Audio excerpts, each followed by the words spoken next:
their next goal. I will bring you guys into them now so you guys can see. Here we go. What's up, people? Okay, I think you guys can be heard. Someone talk for a second. Oh, I'm muted on Discord.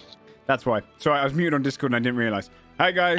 Sorry. Sorry. Oh, what up? I was like, can someone talk? And you all sat there silent. I'm like, what the fuck, guys? Just made us look like idiots. We're going to do that every time now. As soon as you say, can someone talk, we're all just going to blank you. Mm-hmm. Yep. Yep, I'll be looking around. This is like what you've idiot. done. Yep. Yep. You deserve it. How is everyone?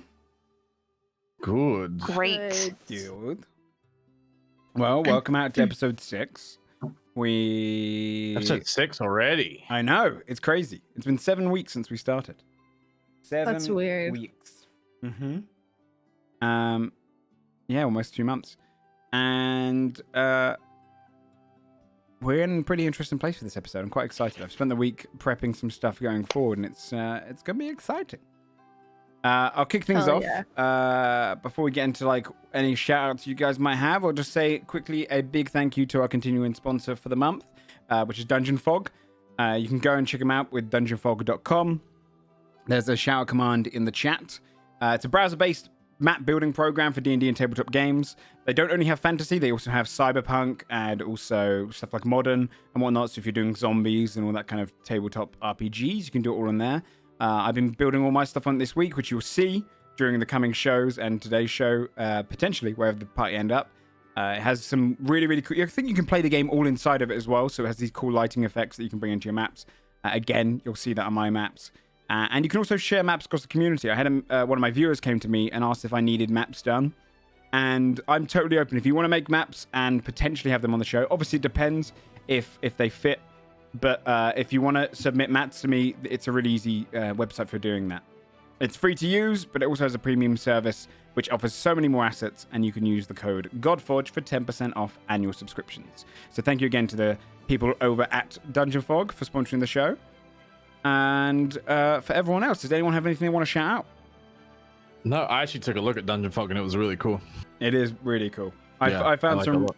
like over the last week, I found some really, really cool ways to design different bits of maps. And again, I always say this every week, I suck at maps. It's like my weakest point of everything prep-wise, so it made it really easy. And some of the lighting effects are really damn cool. Really, really cool.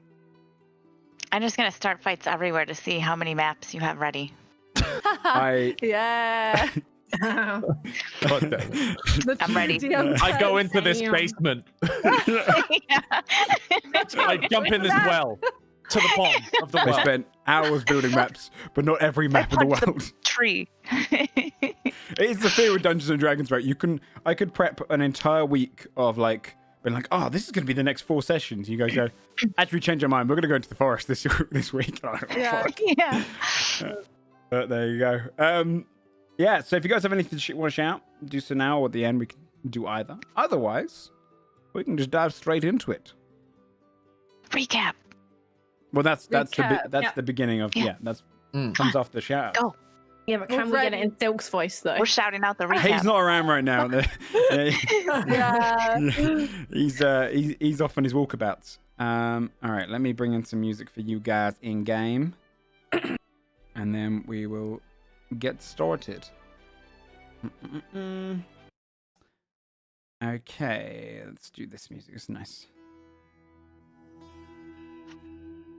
Alrighty, so episode 6.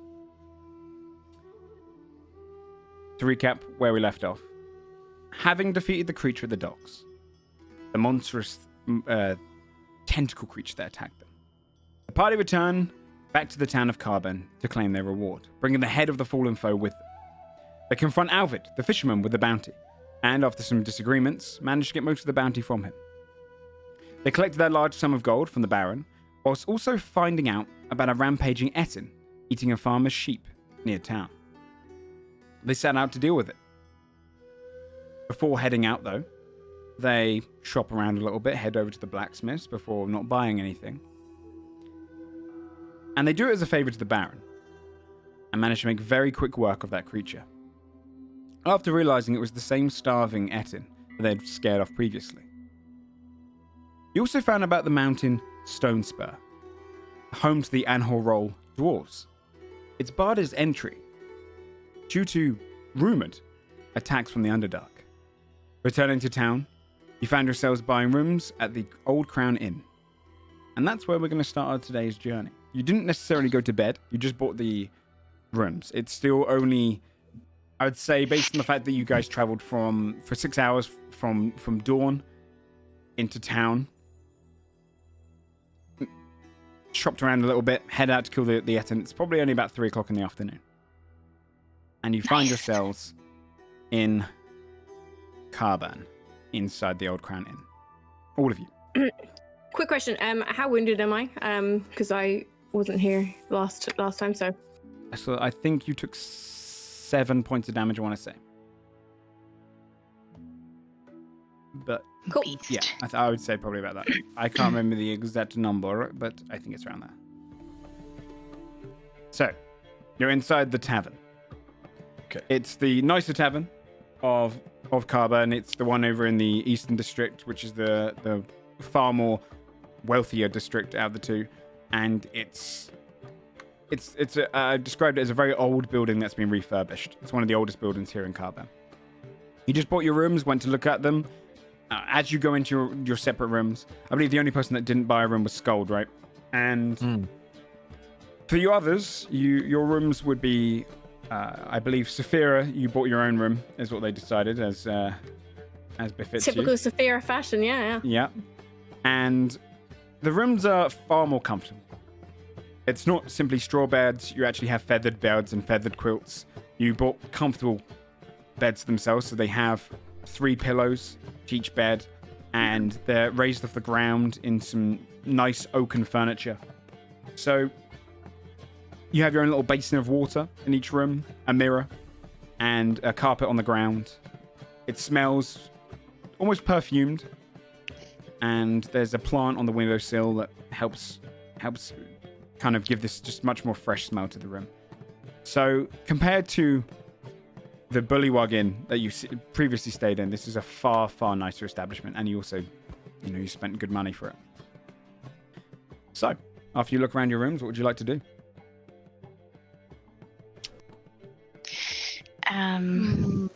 I'd like to. Sorry. Thea wants to check out the marketplace. Just so I can be on track, how much gold do I have? Did I get any more? And OG. We have an accountant. The OG was deemed the accountant of the group last Yeah, week. she's the treasurer. She's treasurer. I just want to make sure that I have everything put in correctly from missing. I actually don't know how much gold we have.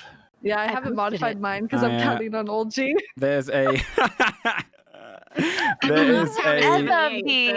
Including the 2 gold we each spent on the rooms and food for Scold at the Old Crown Inn, everybody received from the start of the campaign to the last session 177 gold and 4 silver each.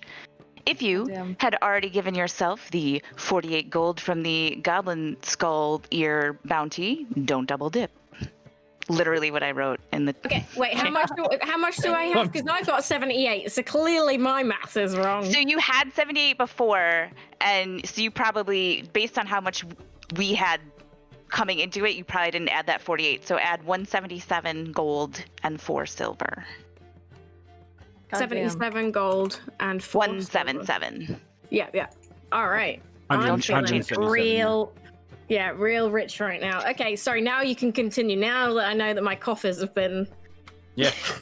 You can, Okay. That's a lot of money. So to give you kind of an idea, that's enough money for someone to pretty much survive, definitely for the better part of a year, if they were just modest living people. It's enough if you just take a couple of silver a day and whatnot. It's a pretty good amount of money. Yeah. What would you guys like to do though? You've all checked out your rooms. Who was staying with who? I think Thea and... We all got our own. Oh, you all got your own? Because it was only 2 gold each, so we all got our own. I like that you got to the point where you're saying only 2 gold. Yeah. The normal person, this is a expensive room, so you guys are doing well for yourselves. All right, I don't know. Do we meet back down in the... I guess we meet back in the main tavern room, I suppose. Okay. Yeah, it's as you head down there, it's not considerably busy. It's still the time where the market's more populated at the moment. So you only get the people that have come in for some lunch or just people who want some afternoon drinks. So there's plenty of tables to sit down around. There's the barkeep, Affy, is serving drinks and food to people. Does she notice Basil? Can we tell? Has Basil come downstairs? Oh, Bree, you're Bree, muted. Oh my god, all my amazing quips have been missed. Oh, you've been doing quips? Yeah. You can do them over though now. Stop. No, it's okay. I don't believe got her. it all out of my system. Yeah, we missed the best. It's all downhill from here. Yeah. Sorry, guys. That was my best work off mic. Okay, yeah, but does she notice? Basil's down there. Yeah, for sure. Yeah. So after she serves the table, she turns on, sees on the corner of her eyes, sees the group coming down. Just kind of skirtly moves past towards the bar. Roll an insight check, Basil. All right. Let's see. Hold on. Oh, sorry. Advantage. 1. Doesn't look like she likes you. You must have done something wrong. Not too sure. Hard to read. Do I smell bad? No. Not really. Oh, okay. No, you smell fine. Why? I think I just noticed someone like looked at me weird. It's okay. It was probably nothing. They did. Maybe. Do you want to like? Do you want to? No. We don't need any trouble. The barkeep. I don't think she likes me. It's okay. We should probably just go. I feel bad. You think she likes you? I feel like she definitely likes you. No, she's like making a face when she looks at me, and she like scurries away like as soon as I walk in the room. Really obviously like look over at Abby, just like. Fred's also doing the same with a brow furrowed, looking rather angry. We could just bring her over and get like a drink. Do you want to just? Oh no, I don't like, think wait that's for a good idea. Oh. Basil's like deflating. Scold, you'd probably still be down here in the tavern itself because you didn't buy a room. They've only been upstairs for like 10 minutes, probably. Okay, yeah. I'm just finishing up an ale. Okay. Well, I would really like to check out the marketplace and see kind of what's there. Does anybody else want to do that? Yeah, I think that's a great idea. Yeah. Let's get out of here. Also, all this stuff that we, the lantern and the compass, right? While you say that, Saphira is gonna dig into her pockets and bring out the stone and the pebble. Oh yeah, that too. Right. Should we take those? Okay. Do we wanna? Does anybody know what these are? Does anybody know what they do? Or do we wanna like head over to the temple and see if they know what they are? Ooh. Get them assessed at the temple, possibly. Maybe they might know. Magical stones. Know stuff. So that sounds right. Right? I don't know. Saphira nods. Like a good idea. Mm-hmm. So all right. temple, those are things I want to do. Marketplace. Yeah. Okay. Do you want to get you don't want to get a drink though, Basil, before you go? You don't want to. I don't drink in the morning. It's not morning. Yeah, no, it's you totally have a drink now. Are you sure? Okay. Did I miss something I don't understand? What is going on? I just don't think the barkeep likes me, and I think we should go. Barkeep! She definitely likes Basil. Affy looks up towards Saphira. Yes. She beckons her over with a hand gesture. She says something to the patron she's serving and heads over towards you. Oh, yes. She's kind of just dusting off her apron. Doesn't look at Basil at all. Basil's not looking at her. Hi, Affy. Oh, hello. Good to see you again. Are your rooms okay? Why do you offend my friend? Oh, the rooms are really nice. I'm sorry. Is there something in the room I can try and have it changed? I didn't. How am I? Did I say something wrong? Sophia looked at Basil like really confused at what's going on. Like, why? What? No, the room's missing something. Basil, she gives Basil a general push on the shoulder forward. You know, just Basil jumps at you doing that. He's so like tense right now. He jumps in reaction to that. I think the rooms are great. We were actually just heading out to the marketplace and the temple, and I thank you so much for your hospitality. Thank you. Seriously, thank you so much. I hope we have been good guests. I'm sorry. She's blushing horrendously right now. Are there any like stalls that you would recommend in the marketplace? Do you like? Is there anything good there? Poor Effie. Does Saphira see the blush, by the way? Sorry. Yeah, it's pretty visible. She's very visibly blushing. Her face is kind of going in like a light shade of pink. Bludgeoning, yeah, she's bludgeoning. She's bludgeoning. She's bludgeoning. Right.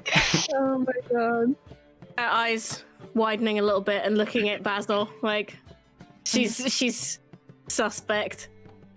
The marketplace is it's got plenty of foods, and if you like fish and bread and pastries, or if you're looking to buy some wares, it's all sorts really at the market.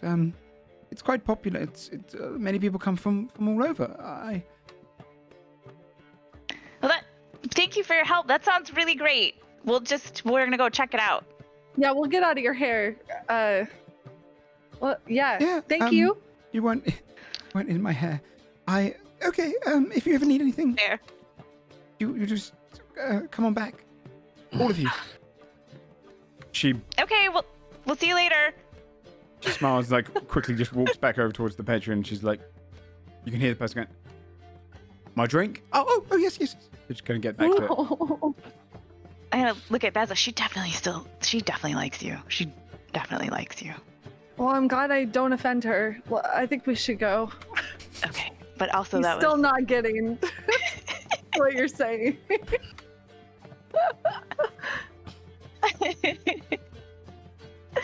All right. I'll get up to go to the marketplace, I guess. Okay. Basil's already out the door. Yep, fair enough. Trying to He's gone through like 8 stalls already. Just Absolutely fair enough. Skull finishes his ale and begrudgingly follows the group.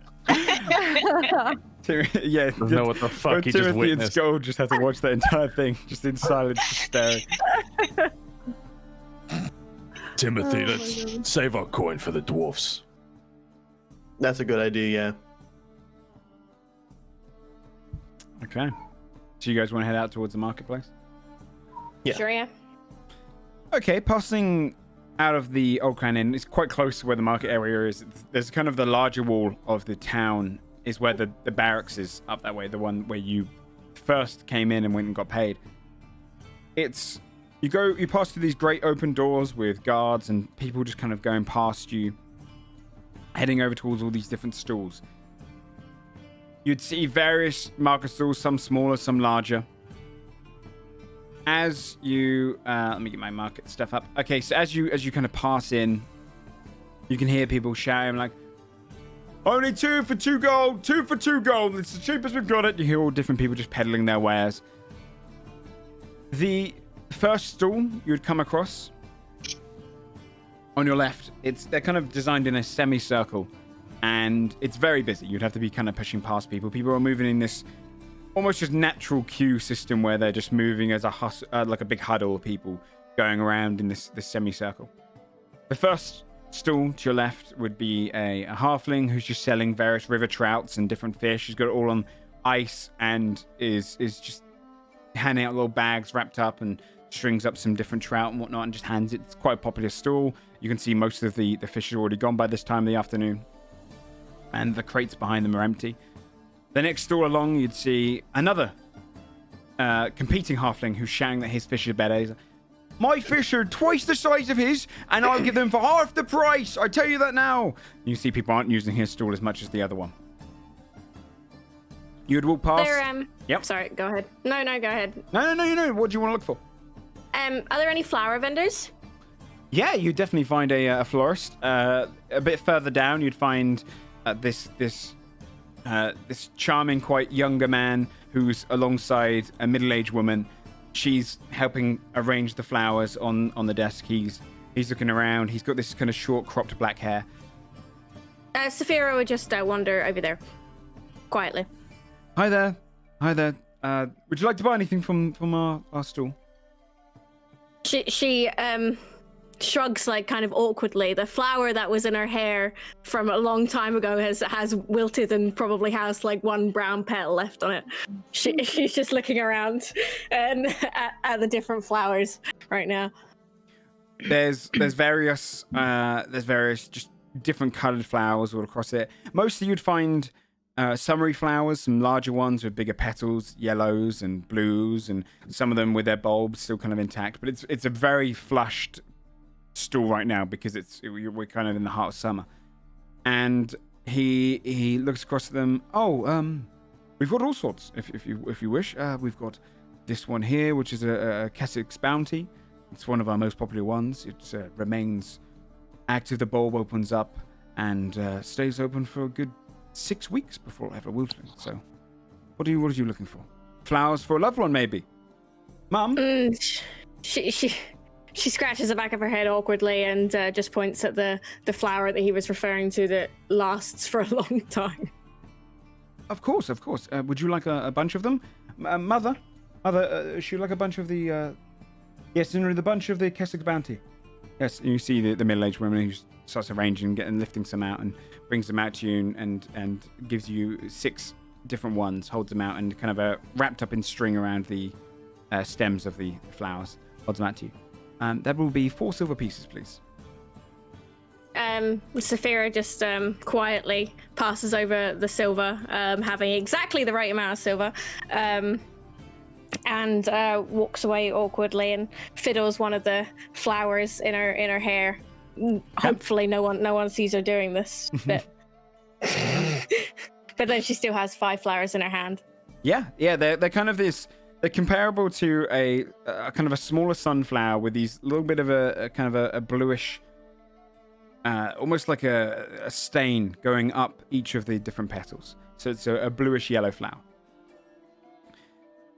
Okay. Yeah. She pops it in her hair and returns to the group and gingerly hands them out to the rest of them out to her friends. Okay. Yeah, and Saphira approaches you all and gives you each a flower. Or hands them out to you guys if you want them. Yeah, I take one. And I put it in. I wear a straw hat tied around my neck on my back. I put it in the straw hat to keep it there. I love that. Nice. Scald is confused. I'm gonna put mine in my He sniffs. shirt. It's quite potent. It's full of pollen and it fills your nostrils. Very pretty flower. Kind of unlike what Scald would be used to as well up in the cold north. What is this? Flower. What for? She looks awkwardly. I had some left over. It is a gift. You can throw it away if you'd like to. He doesn't throw it away. Oh, Best there's friend. hope. Friendship. Hang on. Scott's never hated. Yeah, I know. This has been a competition, one-sided one-sided feud. Yeah. You know, she's leveled up, she's matured, you know? One level was all she needed. Yeah. Aww. Other stalls, in case you're interested, you'd see there's an armor smith who's smaller than the Furbolg you saw previously, the kind of ginger-furred Furbolg. Much smaller, much skinnier, but still similar, like has a reddish tint to his brown fur, and he's selling various armors and whatnot. You guys would recognize them as being very similar to Dwarf Enzo's armors. He's got his own little armor stall. There's another dwarf who's selling different rare rocks as it's put on top of his stall name, and he has just piles of different stones all in different shapes and sizes. You have a dragonborn over to one side who is selling charred baking goods. You'll see as he lifts up a various, just kind of, he had like a donut-shaped little dough ring, and he'll go, and a fire will shoot from his mouth and cook it. And he feeds them out to people, gives them out in little sticks and whatnot. You have a human lady selling these with a sign over her stall that says "Bash Whack Wallop," and it's a weapons store of all different sizes of weapons and maces and various bludgeoning weapons. You have a cloth seller. You'd recognize this guy as the one that you saw back in episode 1 in the inn, where he was the Vahazi-looking man with the turban, and he had the bodyguards. His store is much nicer, much bigger, and he has 2 bodyguards stood there in kind of leathered gears with scimitars, curved blades on their belts. He sits there behind his stall. Only occasionally some people approach him. He's selling various cloths and velvets and silks. You have a baked goods vendor who is just a human man selling different muffins and all sorts like that, ink-stained bread. And you have the Brewers Guild has their own stall. You have Brighthammer there, your friend Brighthammer. Nice. Who is selling various different cups and brews that you would have tried previously, little tasters. And then far in the back, there's a much smaller stall which has a kind of a robed man with an almost stereotypical wizard hat on, but it's the top of it's kind of flopped to one side of him. He looks a little bit smaller, but not kind of plump around the waist, but much thinner as he goes up. And he sat there just waiting for anyone to come by, but nothing on his stall in front of him. Those are all the kind of major stalls that you'd see. If there's anything else you guys would look for, that they might have something there. But if there's anything you guys want to buy. Fear, I would wander to the weapon vendor. Okay. Yeah, the woman behind it, quite broad, muscular woman. She looks at you. She's got her hair kind of tied back, almost kind of got that very school catering kind of outfit on. And she stands there with maces and clubs and a sledgehammer kind of in front of her. This kind of designed smaller maul. Good evening. Afternoon. Afternoon. We're everything here is on sale. Everything on display. This is all we currently got on stock. Okay, I just looking at the moment. Use an axe, I see. Do you prefer an axe over to a big old-fashioned maul? She lifts one up. You know, this thing could crush far more than your axe could cut. It's a much better weapon. Saphira furrows her brows as if she's just been insulted.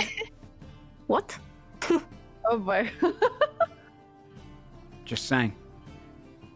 Times are changing. Times are changing. You think nobody uses axe anymore? I think axe is a little primitive, actually. Oh shit. I don't mean I to told insult you you, we'd miss. fight anywhere. I just mean to prove to you that this is a superior weapon. And, hey, I'd say try it out. Why don't you show me how superior your weapon is? All right, what would you like me to do?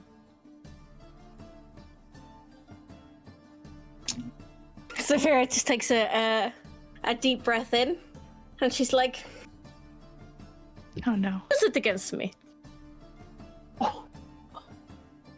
Pardon?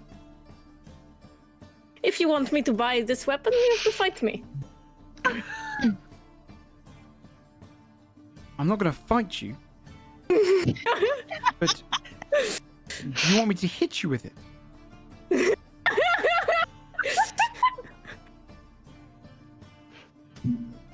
I would like to see if this superior weapon of yours is going to best me and my primitive axe. You're going to fight back. I'm not going to get into a fight. I'm just trying to sell my wares. I'm just saying in a battle scenario, this is a superior weapon. I don't need to prove that to you. I'm just saying. But if you can't prove it to me, how do I know that what you're telling me is the truth? You have to take my word for it, I'm afraid. I'm not going to fight you. You're a big lady. But that is a big weapon. Again, when I say times are changing, I mean more people are wearing armor. You're not wearing any armor. I don't think I need to prove it. Armor. Well, I'm just saying that this thing makes a rather nasty dent. Against plate. Even mail. Breaks through bones through it. You're not wearing any armor. I don't really need to prove it against you, and quite frankly, I think you might kill me.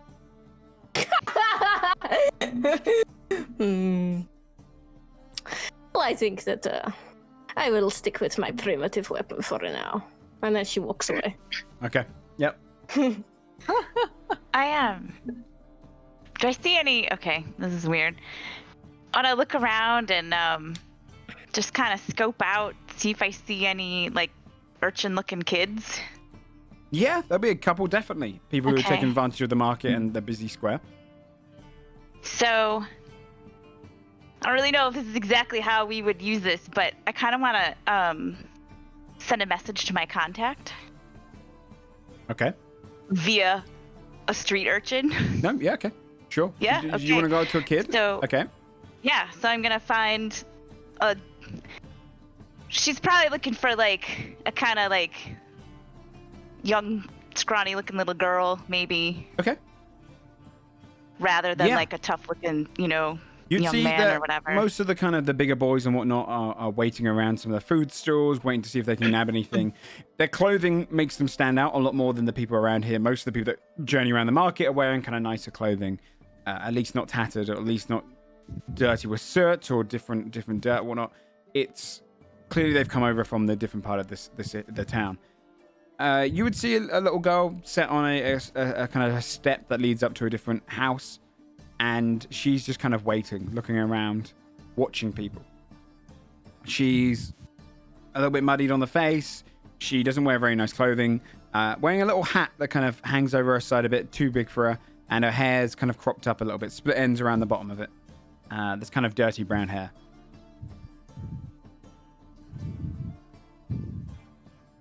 What would you like to do? I'm going to mosey on over to her. Trying to look as unthreatening as possible. She looks at you and just kind of looks around. She's sitting on a stoop. On a step, leading up to her house. On a step, yeah. Okay, so I'm gonna sit down next to her. Hello.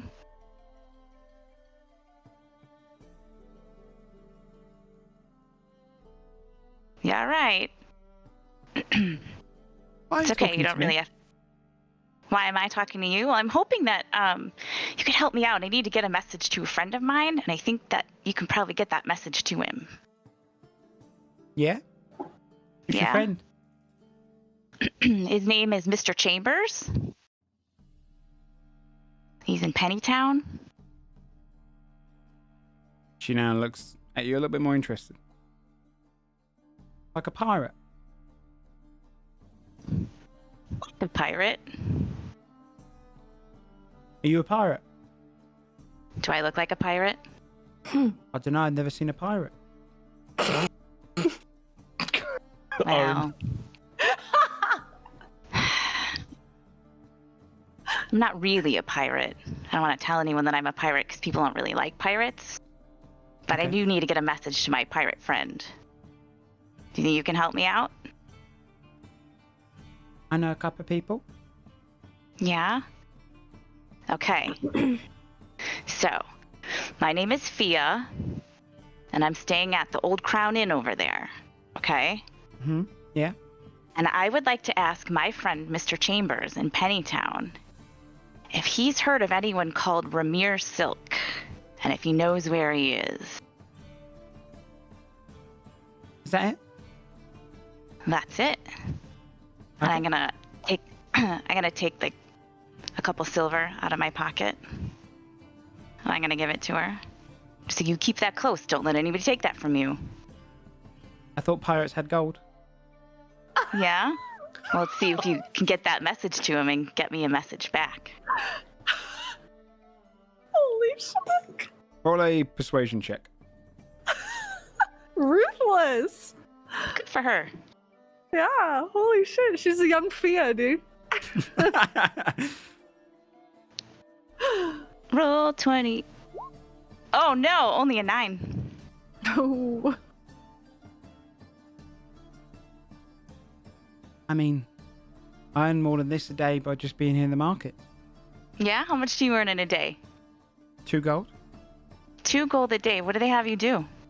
Who's they? I'm pretty sure you're not out here all by yourself. Aren't I? Don't think so. Okay. Okay. Message just might get lost. You know?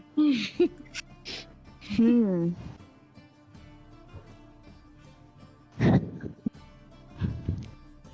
I'm gonna just sit there for a second next to her. Just kind of look out across the marketplace. She sits in silence, looking away from you, just eyeing different people up.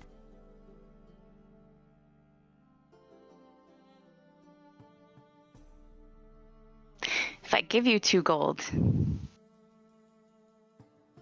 do you keep that 2 gold or do you have to give some of it to somebody else? Does that matter?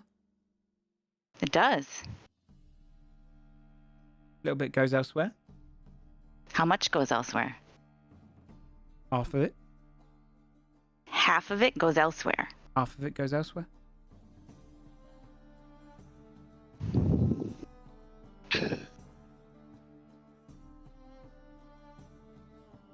I'm not mucking around, but you are wasting my time, you know.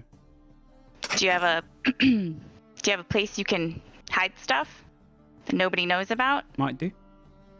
Okay. I'm gonna reach into my bag and I take out 3 gold pieces. She holds out a free hand. Get 2 in a day. You give them 1, you keep the rest. Yep. Okay. Old Crown Inn. Old Crown Inn, Ramis Silk, your name's Fee, and you're looking for Mr. Chambers. He's over in Pennytown. Yeah, I got it. Yep. 3 All gold. right. I'm gonna give her the gold and I'm gonna walk over to the Dragonborn stall. You see her slip away. Okay.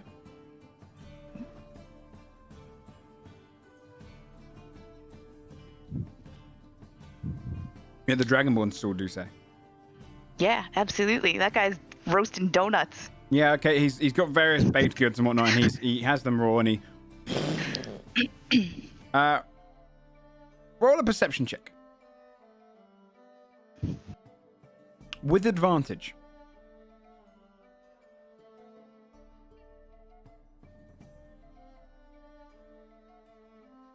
He would be stood there, just cooking the various things, 9. handing them out. Very popular. With advantage, yeah, 9 still. Yeah, he's blows up his different raw baked goods and whatnot and just hands them out. Roasted. I can roast nuts, gold, anything you need. like, sorry, people just bring him stuff and he's like, and he roasts it for them. Like, Yeah, he has various things. Yeah. I have the sausage here. Nice.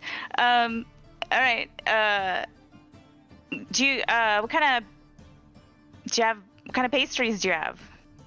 Just I don't sell them.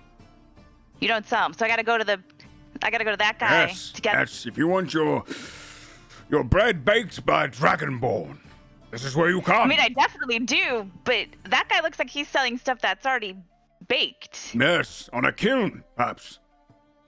But not Does by he sell Dragonborn. it raw too? He probably sells some things raw. We work in a deal. Yes, what do you need there? Nuts, of course. Takes a I'm bag. gonna walk over to the baker. Hands out. Again, they kind of roast the person, puts them on like a little cloth. Ooh, takes them away. After slipping some silver to him. Where are you going, sorry? I'm gonna go over to the baker. Okay, you head over to the baker. It's a man. Hello there, muffins and all sorts. We've got bread. Hello. Hi. What would you like? Hi.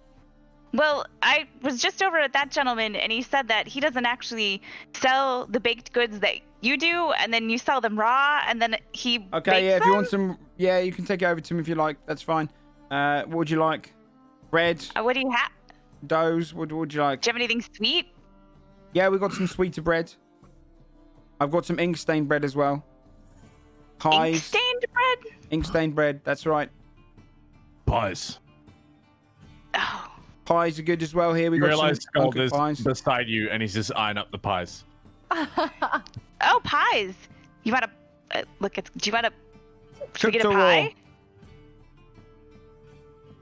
How much? Depends on cooked or raw. What you're doing, if you want a full pie, it's 1 silver piece. If you want it, it's only 50 copper if you want it raw, though. Do we want them raw? Can we get? How big are they? Depends on what pie you want. We've got meat Meat pies. pie. Yeah, meat pies. All right. Yeah, we got some pigeon pies here and whatnot. We've got some little fowl pies and fish pie, whatever you like. How about what kind of dessert pies do you have? We have this one here, which is it's a cinder apple pie, and we have a pear plum pie. Can we have? Should we can we have a cinder apple that's raw and a meat one that's cooked? 5 fish pie raw. Oh, All right, okay. 5 Or fish pie pork. I'll lift out a crate. All right. Do you want it wrapped or not? No. All right. Okay. He kind of lifts the pies onto the side. Yeah, that'll be two silver 50, please. They're only kind of like that big. they're like personal pies. Yeah. Mm. All right. Can we get? All right. What did I say? 1 cinder apple. Can we get? Can we get 2 of the apple and 2 of the pear? The raw. All right, yeah. Take some out. Got some of that thing.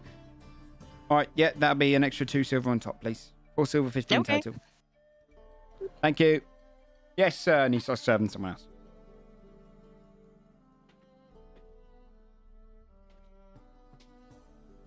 Skull just grabs the fish pies and starts walking over to the Dragonborn. Okay.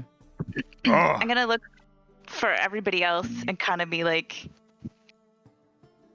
What, call them all over? Okay. Okay. yeah. I'm gonna hold up a raw pie so they can see it. I'm short though, so no one can actually see what I'm doing. As you kind of come over, he looks towards you, Skull. Ah, pies. Fish, all right? Yes, it'd be a silver piece each. To cook? To cook. Have you ever had Dragonborn cooked pies? Yes.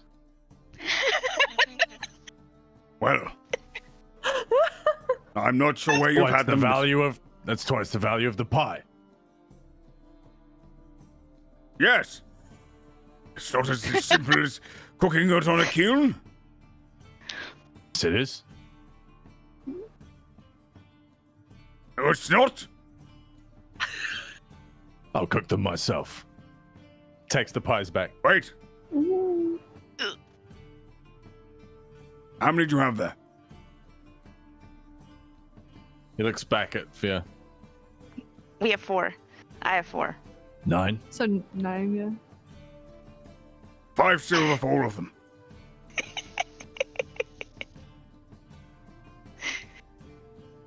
Do you want Dragonborn cooked pie? I kind of do. 5 silver. 5 silver. He kind of holds out his hand to take some of the pies.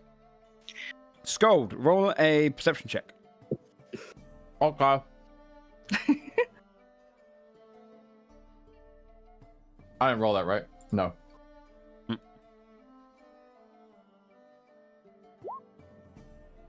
10. 10. He turns. 1 pie each. Goes around it about 6 times and heats it from all sides. You see as it kind of gets cooked. There's slightly bits of raw dough as it doesn't kind of cook it as thoroughly, but the bits which are cooked are kind of just scalded over. Excuse the pun. And he puts each of the pies out. There's a kind of a final one as he holds it. Open them down. Is anyone else here? I would have made my way over by now, yeah. Saphira would also have been made her way over to this. Watching this happen. If anyone is here, roll a perception check. Okay. 17. Let me check your... 18. Oh, my passive is you roll, 17. Saphira? 18. I shouldn't hear that again. What did you say? 16. 16, sorry. Okay. 16. Yeah, it's cutting out the It was first just like, it was part. 10.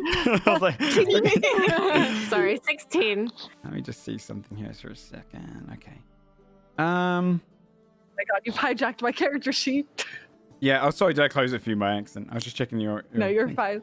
You notice that it's a similar hand motion to when Fear casts fire. Oh. He hands pies back to you, takes the 5 silver. Yes, what do you need there? Is that coming out of your mouth? The flame. Of course. What are you doing with your hands when you do that? It's for flair. Hey, Fia. Yeah. It kind of reminded me of something you do. I don't know. Wait, are you not actually breathing this Yes, fire? sir. Would you like? It. Please, could you please vacate my stool here? I appreciate it. I've done your service. 5 silver is good. Thank you. This is false advertising. Yes, sir. Yes, sir. Could you please leave? I appreciate it. Yes, sir. Yes. Would you like cooked there? Good. Offer Yes. a pie, Muffins. and you're not even breathing the fire. Please, ma'am. Enough with the aggression. I'll call the guards. You should call the guards. I'll call the guards. Just super insulted. I can't believe this. I was so excited for like a dragonborn breathed on pie, which is probably I mean, unsanitary slightly, and now it's all a lie. I'm going to ask you one more time. Please leave. You're disrupting the other customers. Yes, of course, sir. Maybe Yes, we yes. should go. Marketplace. I'm gonna just walk away and mutter really loudly. The dragonborn's a scam. He's not actually breathing on that. Other customers are just kind of Pie was a confused by it. rip-off. Like that feeling where you've had someone, you've come into a fast food joint and someone's angrily walking out, kind of muttering about the thing, and you just want to get your food, and you don't care about their drama. That's kind of how the other customers around here just kind of avoiding you. There's raw spots on my pie still. They were just shifting their kids to the other side away from you. Probably just eating the pies. Yeah, they taste good. They taste good. A little bit doughy at points, but it's fun. It's a novelty. Well, they have mostly cooked cinder apple and pear and plum pies if you guys want one. Yeah. He didn't spit on them, I guess. Take I'll your try pick. the cinder apple one. That sounds There you good. go. I thought Saphira. so. Saphira would point to the pear one and smile. There you go. Wait, where's Timothy? I got an extra one. Yeah, you notice I'm not even there. I made my way to the stone dwarf with the assortment of stones Yeah, I thought in the beginning of this. Nice. Okay, yeah. He's been going around. through like a pile of rocks and handing them out. People buying different ones and kind of all different shapes and kind of carved stones. Hey, of course, if you like that, of course. Hey, what can I do for you? Hey, nice to meet you. Hi, friend. You deal with magic stones at all? Magic stones. I mean, I've seen some. I ain't got no on sale though. These are mostly just rare stones. Well, let me ask this. Have you heard of a singing or humming stone? I don't know what it is. It makes a noise. No. Can I say I have? I want to look around. Do I see the other group? Is that stall near this? Yeah, it's fair. It's about 4 stalls down. Okay, I'm gonna real quick look at him and say, I'll be right back. I'll get him real Actually, quick. will be the next one over. I head Yeah. over. Okay, then I head over to Saphira real quick and ask for. Can I see those 2 stones for a minute? Yeah, Saphira pulls them out of her pocket and holds to them in her open palm. Curious. All right, thank you, kind. I'm gonna see what they are. Oh wait, you found some. Yeah, wait, hold on. Do you want a pie? Or we could just go with you. Yeah, I mean, I'll take. take You a can pie. come with. I want just a bite real quick. I'm so hungry. Okay, Fear offers apple a or pear and plum? half-bitten pie towards Timothy, who wants to No, bite you it. can have your own. You don't have to. I got an extra one. I take a bite of that one. Okay, well, Fear nods and keeps eating her. For flavor-wise, the pear plum's an extremely sweet pie that's kind of syrupy. The cinder apple is more like cinnamon and apple. It's a very kind of spicy apple. Ooh. nice. Yummy. I'm eating that one. Uh, It's good. Yeah, he's over by his stall. Just not as many Alright, I people head go over back- towards him. It's more of an art form kind of buying. Yeah, I head back to the stone stall with these 2 stones. There goes with First, handing him the humming stone. Oh, put this up to your ear. Just a second. Here's the. Oh, it does make a sound. You're right. It's You very have any nice. idea what it is? Oh dear. Oh dear. What? I know this stone. Hi. What? Hi, this was up from the mountain. How'd you get it? We found it. Oh, they lost this a little while ago. A dwarf Who was lost killed by it? some goblins, and he was carrying it. It was one of his pets. Pets? Oh, it's a pebble pet. Nasty It's little a bugger. pebble pet. Hey, they don't leave you alone. Is it bound to you? I mean, How we do you- found it. How can on you a- tell? You know who it's Goblin. bound to. Well, I mean, as long as the owner's not dead, it's whoever picked it up first. Fear's eyes are wide at this point. It's Wait, what do you mean you can't get rid of it? What does it do? Is it Hey, Well, it yeah. won't leave you alone. like It's just a pest. It always. it won't leave you alone? Hey, here, go watch this. He throws it into the distance, and Okay. you see the stone kind of holds towards the crowd, and then it gets to about 30 feet away, just disappears. Saphira, roll a perception check.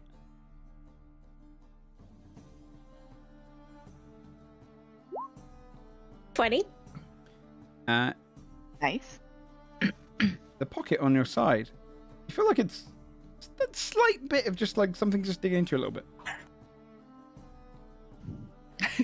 Severa digs into her pocket curiously and confused, and then pulls out whatever's in there. I will make it available to you. It is. I'll put it into your thing so you can read it. It's the pebble is back into your pocket after it was thrown. Here you go. I thought it was silk had it first, but this is kind of poggers. No, you picked it up. Oh snap! You're Yeah, the you first to grabbed the touch it. thing, and he told you he was like, yeah, get the pouch. Remember? You should be able to Alright, see it in your pebble pet, thing. got it. Yeah. Pebble pet, ammunition, sling bullet comment. This tiny, smooth greystone has a dwarvish name scratched onto it and can sometimes be heard humming very quietly to itself. Any creature that touches the pebble pet becomes attuned to it instantly if able, unless another creature is already attuned to the pebble pet. Rocky relationship requires attunement. If the pebble is ever more than 30 feet from you, it immediately returns to your possession, reappearing in your bags, pockets, or similar, as determined by the DM. If you place the pebble pet on the ground and say, "I'll be right back," you can make a DC 10 deception check. On a success, your attunement ends. That's awesome. Oh, you got a pet. Oh, it's cute. You have a humming Sweet. pebble. Did it do Do I anything? have to, do I have to feed it? Oh no, it's a pain in the ass. What's to carry around a pebble all the time? It can appear in your shoes sometimes. Ooh. Wait, like it gets out of your pocket? It wanders? No. But you might be going through your pockets, you drop it on the ground, you walk 30 feet, and suddenly you step on a stone. Drives you mad. Saphira would just hold the pebble and just stroke it ever so slightly as if it was an actual being. Oh. You like it now. You just wait. You just wait. That's so great. That's cute. The other stone, though, no, I don't have a clue. It seems like it's just painted on. Hands it back to you. All right, thank you. Does it have a name? Your pebble pit? I don't know. Oh, I guess Pebble? You can name it if you like. I don't do it. It's not my pet. Didn't it have a name scratched in the side? But what if that was the previous owner? It does have text on it, right? So, does it say anything that he can read? I have to check my notes. I can't remember what was scratching to the side. The other one had a thing on it, right? Yeah. A rune or whatever. It has a dwarvish name scratched onto it, so. Let me find what name it was. Steve. Yep, it's Steve. Very, very dwarven. Yeah. Thief. Yeah, here it is. Ogus. Okay, Oh, yeah, August. In Dwarven I script. can't. Okay, so Saphira would like thrust the rock towards Timothy to show him the text on it. Reads Ogus. Ogus. August. Hello, my friend August, she says. I love how that could just be the dwarves' name that originally owned it. The poor Pebble's super upset. Like, that's not even my name. Yeah. You're saying the name of my dead owner. Don't remind me. Goes into a deep depression.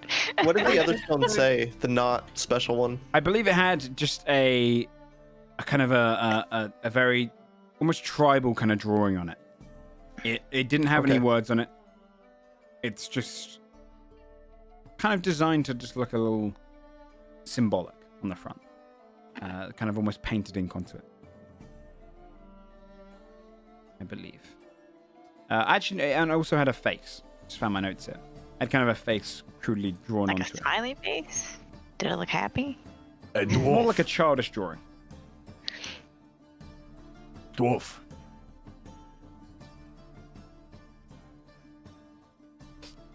Oh, me? Yes.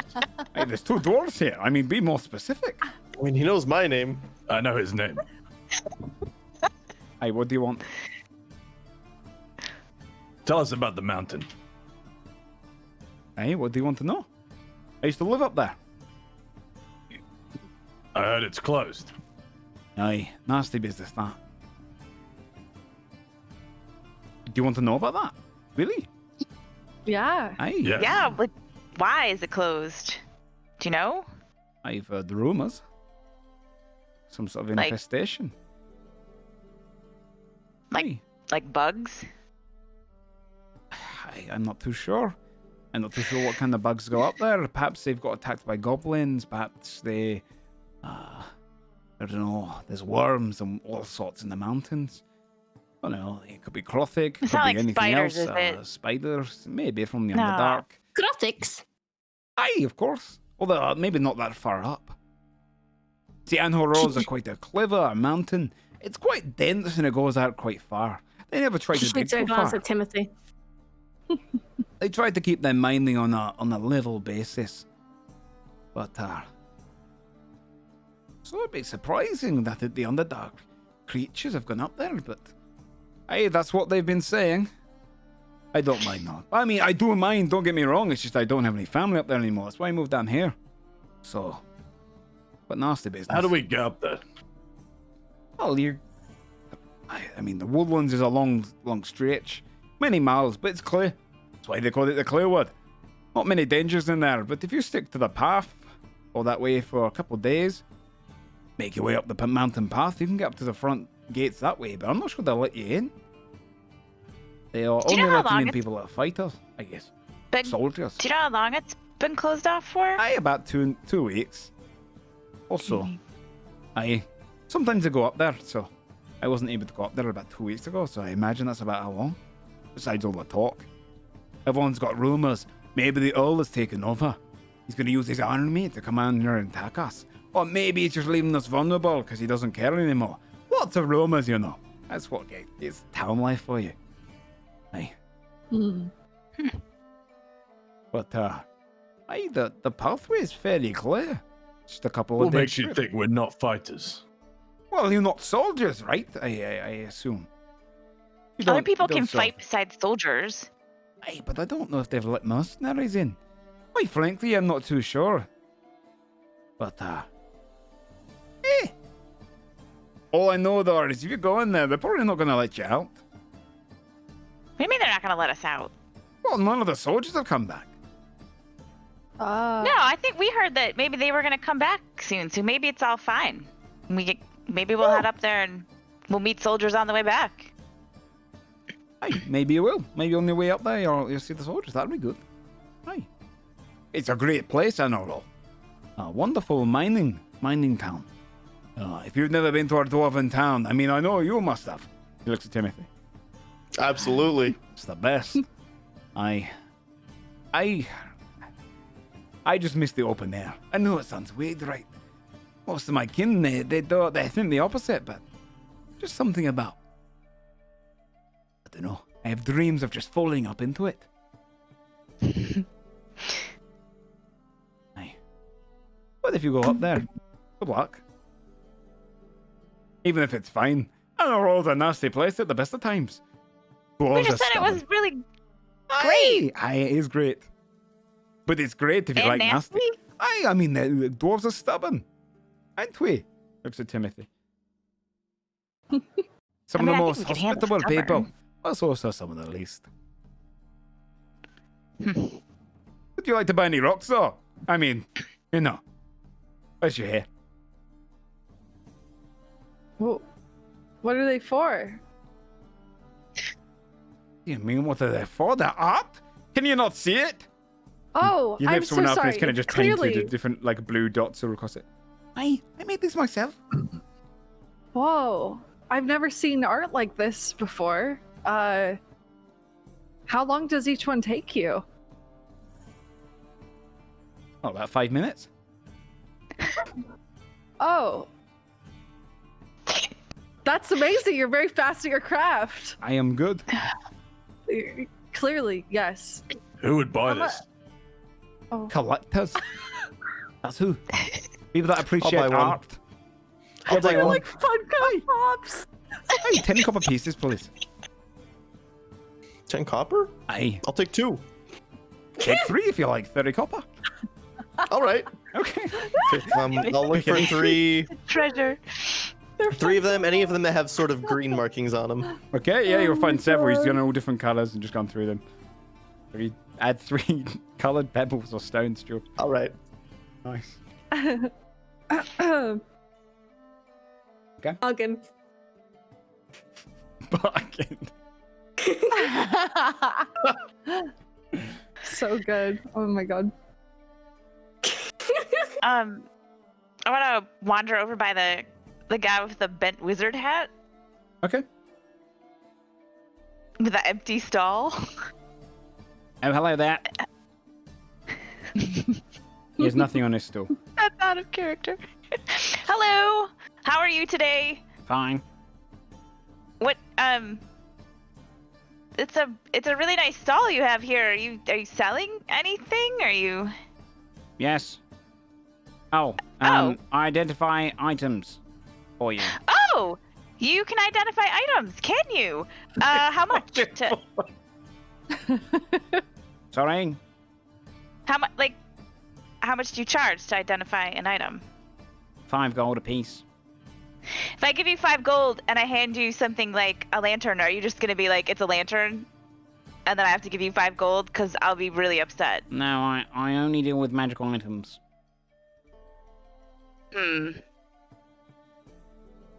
Okay, hang Not on. too popular. I'm gonna go back to. I'm gonna. Everybody else.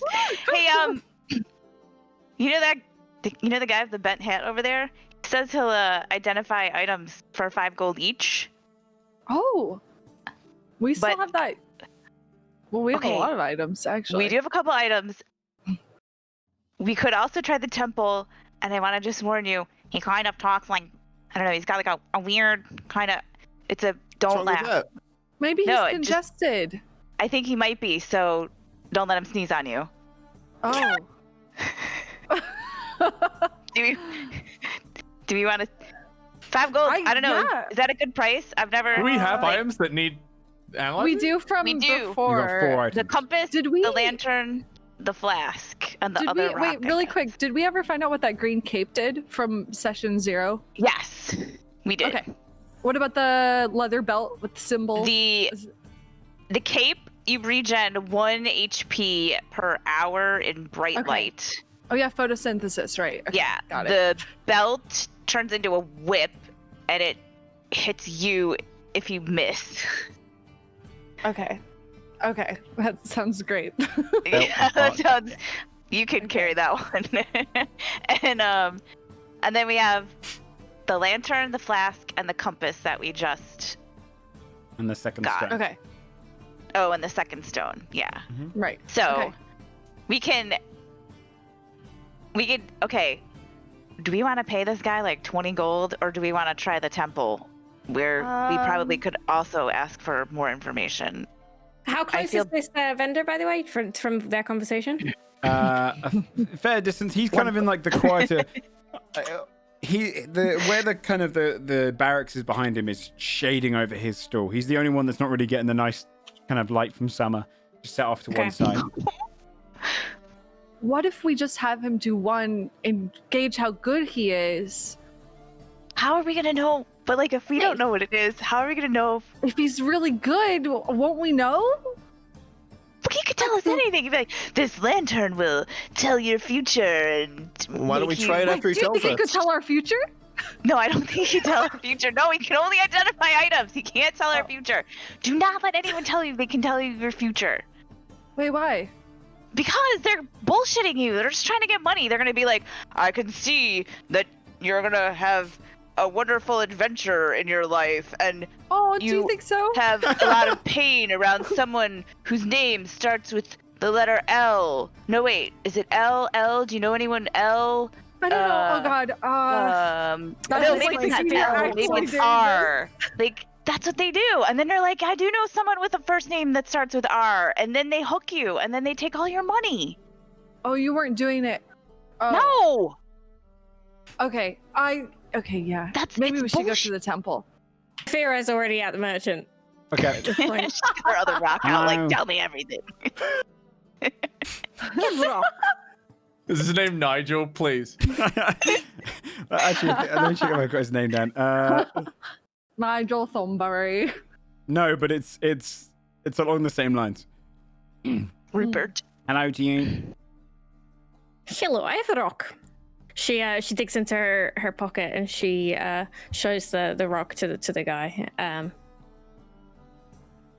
You hand it over to him? Yeah, she's got it like in her palm outstretched, so he can see it. May I? She nods. Takes it from you.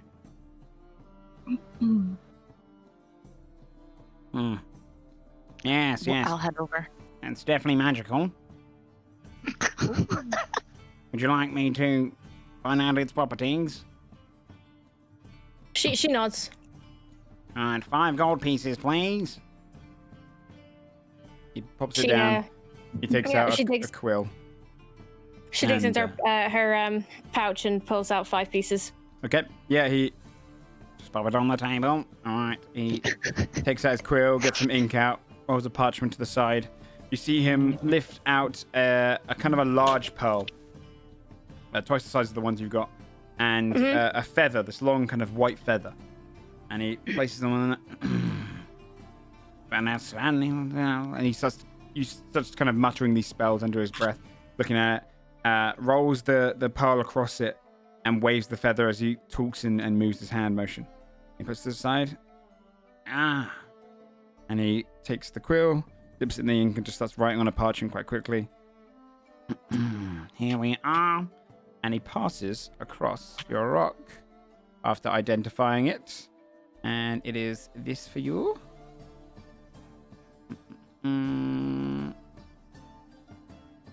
Put it in your inventory. Yeah, you should see it. Yes, all right. Oh my god, the picture of it. Mhm. Okay, let's see. You'll have to describe it, surely. Yeah. Okay, it looks like an Come on, egg. Nigel. What is it? Yeah. Would you like me to read it out to you? Because Yeah. all right, I suppose.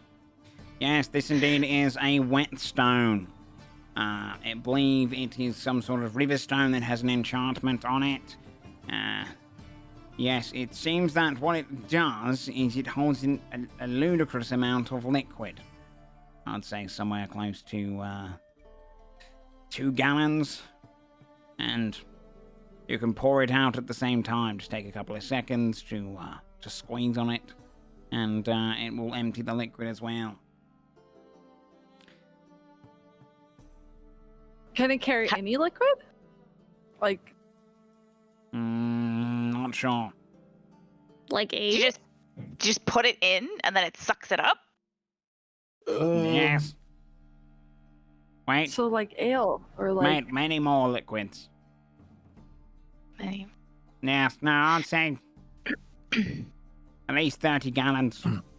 It'll expand 30 slightly. Aye. Could it hold like Oh. lava? It's like a liquid. You could try it. Might destroy it. Might work. I like this guy. Does anybody have that compass? I I don't really know think who like would be carrying think Scold had those items from the. Yeah, it's called Ship. hands through the compass. What is this? Also magical? it. That's I think what you're supposed to tell us, right? Yes, please. I'm gonna give him 5 gold. Okay, put the phone. Alright. Performs the same little ritual and gives across to you, Thea, this compass.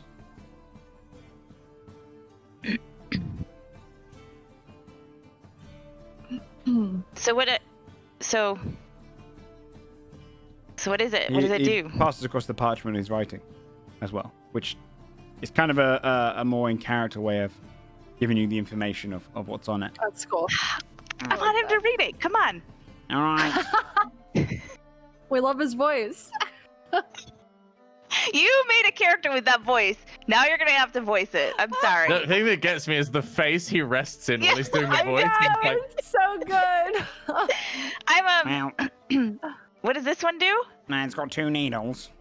Larger Right. one and a smaller one. And I believe you can cast a spell using it. It's, yes, it can't be misled. And whilst you hold it, if you say its command word, which seems to be Seeker, you can cast Locate Object from this. Activates the small needle there. And, yes, yeah, it lasts for about an hour. it helps us find an object. Yes, it would point towards the object. Could be a person. No. Okay. I guess it's still pretty cool. Is Thanks. this magical? Holds up the flask. We're having May I? a field day here. He gives him the flask, but no money. Yes. It's indeed also magical. How wonderful for you. Damn. He slides over the gold. He does the same thing, quill, Oh my God. and writes it down. And it was the flask, yeah? Yeah. Okay, he hands over the flask to you. Indeed. Do I have to read this one as well? Yeah, definitely. I don't understand why you're just writing it and sending it to me when you could just be saying it to me right now. Yes. This is a traveler's flask. From one end, when you put liquid into it, if you pour it from this end, the blue end, it will come out rather cool. If you pour it out the red end, it will come out soothingly warm. You put a cup of tea in there, you pour it out the cold end, it will be cold. You pour it out the red end, it will be warm. Quite nice for keeping liquids.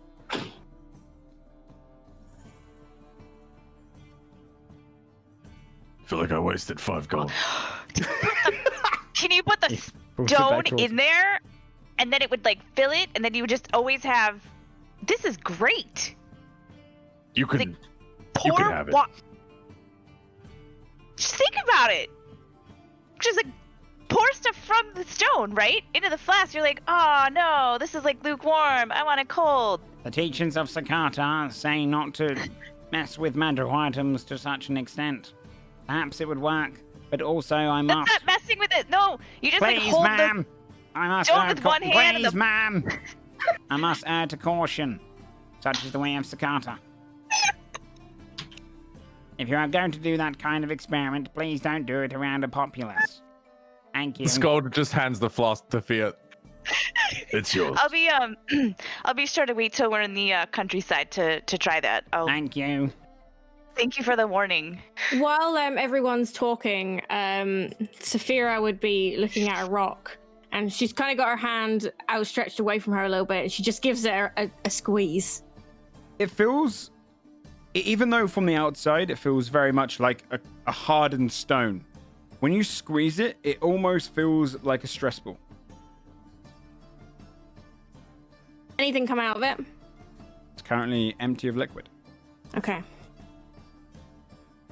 Okie doke. Then Saphira's sated by that. Okay.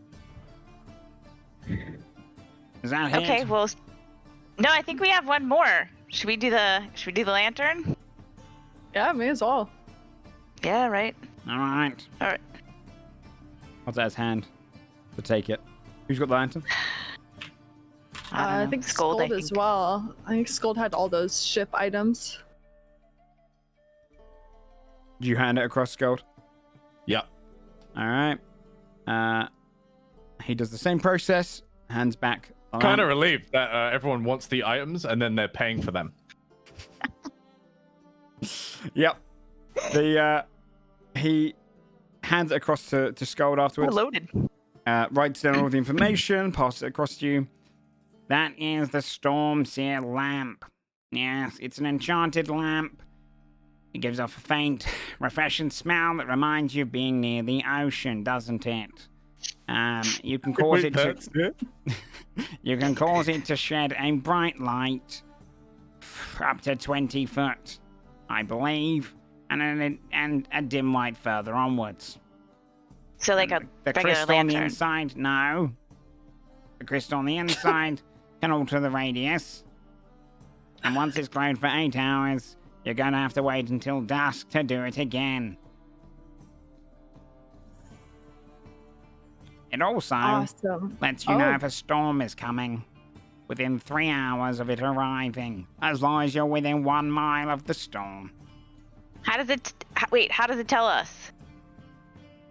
It glows an eerie cold grey.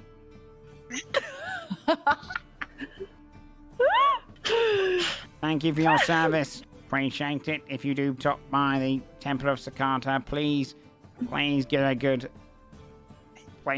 review. What's your name? I'm Alderbort. Alderbort? Alderbort, yes. Aldebort. It was very lovely having you do this. Thank you. Yes. Thank you. We should leave. Yeah, we should go. We'll be good. We'll give you so many good praises at the temple. 5 stars. Thank you. Thank you. All right, let's go. There you go. So you get 4 items. Oh, that was lovely. So, where would you like to go? Can I just quickly grab, if I see, just quickly buy a little journal and something to write with? Yeah, you'd be able to find some sort of just quill salesman, parchment salesman, someone that's selling that kind of wares. Probably someone from the temple. Perfect. Perfect. Okay, yeah, just knock off, probably, let's just say 5 silver. Okay, sounds good. Awesome, thank you. I think I'm gonna do the same. Okay. Yep. Get yourself some journals. Hell yeah. Okay. We should see the dwarves. Up in the mountains? Yeah. Do you think we should actually rest before we do that? Yes, What time please. is it now? It's probably like... We did pay for those rooms, so... So Yeah. when he said it was like a, I believe I said 20 plus miles, right? That would take Yeah. you probably, the pace that you'd move at in a day would be depending on what you want to do. You can either go at a fast pace, which will be a -5 to your passive perception, which is 4 miles per hour. 3 miles per hour is normal, or 2 miles per hour if you want to stealth. So you can pretty much make it there and you can only walk up to about 8 hours a day before you start to. You can go further, but you risk levels of exhaustion. So Yeah, let's do a steady pace. steady pace will be 24 miles. That will get you to pretty much the base of the mountain with another few miles to take. So it's going to take you about a day and a half to get there. Oh, So we yeah. could leave at morning. Yeah. We'll be camping either way. That's Sure. true. I suppose we could leave. Well, I just feel bad because we paid for those rooms. You're right. I'm right. Let's stay and leave in the morning. Yeah. Okay. Yeah. Yeah. It's what still should only we about 4 do? p.m. by the way. Yeah, I was like, what should we do for the I, rest of the day? I kind of want to head... I want to go back to the weapon guy. There's also the alchemy shop near there, right? Oh, There's an the cool alchemy guy shop with and the cool weapons? Yeah. Are they talking I about the would- same vendor that Saphira spoke to already? No, there's another weapons there's vendor. another one. And I want to go back there too. I'm. Well, Basil and I are gonna go back to the other weapon guy. I don't like only having one dagger. It feels sort of weird. So I don't know. I just want to go take another look. And I know there was an alchemy shop. Maybe there's something good in there. Do you guys want to come with, or no? You can. Saphira follows them. No, The go. dwarves make better weapons. Yeah, but what else? Dwarves make better weapons, and they're like 2 days away, and now I got a hole where there's no dagger, and it's You making don't me even nervous. use a dagger. I do sometimes. I've never seen you use a dagger. I have used a dagger. That's why I have two When? of them. All the time. To eat your food. No. Just like before I met you. I used them a lot. I'm gonna roll my eyes. I don't think I've ever seen you use a dagger either, actually. I look forward to I seeing don't these need to use them all daggers. the time because I can shoot fire. I know. I don't it's- really why like do you things need a getting that dagger? close. Because sometimes things get close. Maybe it'll help her feel safer on this journey. I mean, regardless, we don't have anything else to Also, do. They're kind of cool. I just want to have another They are dagger. cool. Yeah, they're cool. Okay. I'm going back to the dagger man. Dorf the Dagger Man. Dorf, you want to go to Dorf's house? Okay. Yeah. Hell yeah, we Says you do. left it. He's outside at the moment working on his anvil, and you see him just kind of crafting away at some just generic breastplate. He's just building the plates for it at the moment outside. Are you with them, Saphira? Because you wouldn't have heard the description last time, I guess. Yeah, no, she went with them. So you've got a quite a tall, 6.5 foot tall fur bulk. They're somewhat similar in appearance to bugbears, but are far more gentler. They're far more kind of sweeter. They don't have as much fur. Wait, did you say Firbolg? Yes, fur bulk. Not the same as fur bulk from WoW though. Okay. Much I'm gonna- skinnier. Much. Google what a fur bulk looks like in D&D because it is different. Yeah. Okay, yeah. Aw, it's kind of wholesome. He's like a Mr. Oh, he's Tumnus, yeah. wholesome. He's got ginger fur going down him. It gets darker as it goes in, and he just has kind of a kindly expression. He wears an apron, and he's just working with a small hammer on this plate. As you go, tum, tum, tum, tum. Hey. Hello. Hi, Dorf. We're back. That's great news, man. Yeah. Scald is You know- not here to clarify. He's gone fishing. I'm Scold. I'm having Oh my no. god. we didn't really get a chance to look at all your stuff. Do you have any daggers? Oh, of course, man. Yeah, I got loads. Well, Yeah, could I maybe 4. could I see them? Yeah, I'll go get them for you. Okay, Slips into great. his house, comes back out with the 4 daggers, puts them on the anvil. Sorry, I don't have like a shelf or anything to display them on, man. But I live out of home, so Yeah, no, There they are. this is great. they're pretty much identical. You can see he's kind of Okay. got one style to it. It's very much wrapped around vines and kind of ornate wooden hilts lined with metal, and an iron dagger. Okay. Not bad, huh? Yeah, no, I like the vines. That's pretty cool. Yeah, that's my secret recipe, man. It's like my touch. Trademark. Have you ever thought of like making one that has like flames on it? That'd be pretty Whoa. cool. No. I don't know how Yeah, to do you- that, man, but maybe I'll try it. Yeah, thank you. We should try it because I think that'd be really, that would look really great. Just like a flame, like Fire, yeah. flames on a dagger. Yeah. That's cool, man. Might burn me, though. No, I mean, don't like set it on fire. I mean, just can you like engrave it or something so that it looks like it's got flames on it, not Oh, that it actually burns you. whoa. Yeah, I meant Okay. more. Yeah. So how much are these? Oh, it'll be 2 gold each, man. 2 gold each. Yeah. All right. They said they're all pretty much the same. Yeah. Actually, I was asking Joe, but that's okay. Oh, yeah. Yeah, they're nearly identical. Dude, roll perception. Find the best one. Get bang for your buck. Okay, if you were gonna buy one of these, which one would you buy? Whoa. Like buy my own stuff, man? Yeah, like which one out of the 4 do you think is the best one? I like this one, man. He points to the 3rd one. That's when I got in my stride. Yeah. Oh, okay. Yeah.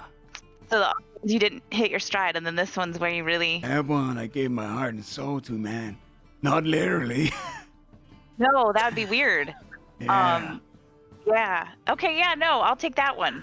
Okay, 2 gold pieces, man. All right. Wait, what are you doing, man? Haggle. Oh. Yeah. No, man. that's far too much. Gotta haggle. 2 Of gold. all people, hang on. That's Of an all people, outrage. I wouldn't haggle. I can't believe you would charge me 2 gold for this. That's highway robbery. I couldn't possibly give you anything more than 1 gold. Roll a persuasion check with advantage. Roll a what? Persuasion check with Persuasion. advantage. Oh my god. Compass, go away. Do I have advantage on? Yes, I do. 20. Whoa. Make a good argument, man. Yeah, 1 gold. Okay. But I Nice take one. 1 gold out of my hand and put it back in my bag, and I give him 1 gold. He takes it. Oh my god. That's cool, man. You drive a hard bargain. Takes the other 3. Yeah, that was a tough sale. Thanks, man. That was fun. And he heads back in from the way. Oh. Okay. Hmm. Do you guys want anything? I- If so, Not for me, definitely no. haggle. These 2 just want to see dwarves so badly. I guess we can just check out the alchemy shop. Yeah, let's do that. Okay, we'll go to the alchemy shop. Okay. Thanks, We'll just yell, Storm. bye. Have a yeah, good day. catch you around. Thanks for the bark. Yeah. Nice one. Okay, so We gotta introduce him to Brighthammer. Yeah. Can you imagine? you're collecting my They would NPCs at this point. It's like you turn it into Stardew Valley. The alchemy shop, it has the name Rundo and Munns over the top of it, and it's kind of this very nice tucked away shop that's joint up to a couple other shops next to it. It's right next to Knees Every Needs, the general store, and this is just the alchemy shop. It kind of stands a little taller, a little thinner, and its windows are a little darkened out. but it's open, by all means. Who's heading in there? Oh, I think, I'll head in. is it me, Saphira, Timothy, Fia? Yeah, I'll go Is that in. our squad right now? Yeah. Okay, cool. Let's do it. Okay. Skuld's got a little makeshift fishing rod. He's sat by the river. Oh, Okay, you're you've fishing headed with a out to the rod river. now? Yeah, because it would be weird to fish basically in the town. Oh, Like Just a bear. wades in. I got you. Okay. The plan is to get enough fish for our journey tomorrow. He's just Oh, fishing that's away. awesome. Okay, roll a survival check with advantage because you're fishing in a fairly dense fishing spot. Okay. Although, have you ever fished with the fishing rod? Yeah. Okay. 15. You do decent. You get enough of fish that you would probably feed the group. You'd probably have liked a couple more, but you get enough. Yeah, he's yawning. He's getting tired. Just waiting for the string to bob. Super early. Yeah, it's like a frustrating. Yeah, just bored. Okay, so you head over towards Rando and Mun's, the rest of you. Heading in, it's a very tucked away little store, and it's. You step in, you've got all of these different vials across the walls on different shelves, all different colors, anywhere from red, pink, blue, some bubbling over, some larger and kind of thicker vials, others with just drawings like a skull on them, everything, just all kind of decorated. But it's a little dusty in here. It's a little bit of a tucked away shop, not much lighting. He's got a small lantern that swings ever so slightly that just kind of gives off this dim orange light. And you see this quite a thin human behind the counter, kind of hunched over, balding, middle-aged, a little bit of wisps of hair on his chin, but nothing around the moustache. Oh, hello there. Welcome in. Hello. Hello. Welcome to Rando Man's. Please, anything you're looking for? Kind of just looking in general. What do you have anything you recommend? Depends. Have you got any issues or anything, or? I don't think we have any issues. What kind of stuff do you sell here? I mean, I'm not familiar with. That's I'm in an alchemy shop. Yes, I understand. Well, I've got all sorts oils, various potions, as you can see. What line of work are you in? Hero work. Like killing things Oh, a lot. It's good we of don't get many of times. your kind here. I'm a hero. Fuck Some you. refer to me. It's just out. Well, it depends. Really, we've got various potions, some which will revitalize your system, magical potions of all sorts. You can, if you like, I can show some of my wares. We've got different oils here, perhaps make your weapons a little sharper. We've got potions of healing, potions of climbing, whatever takes your fancy. Some which will make you feel stronger, others which make you fly, some which will make you breathe fire, all sorts, really. All of the potions you see around you are fake, though. All the ones I keep behind the counter. Oh, that seems like a good idea. So you don't get robbed? Except for now you told us, so what if we were gonna rob me? We're not, but It's not for robberies. Not sure why I'd bring that up.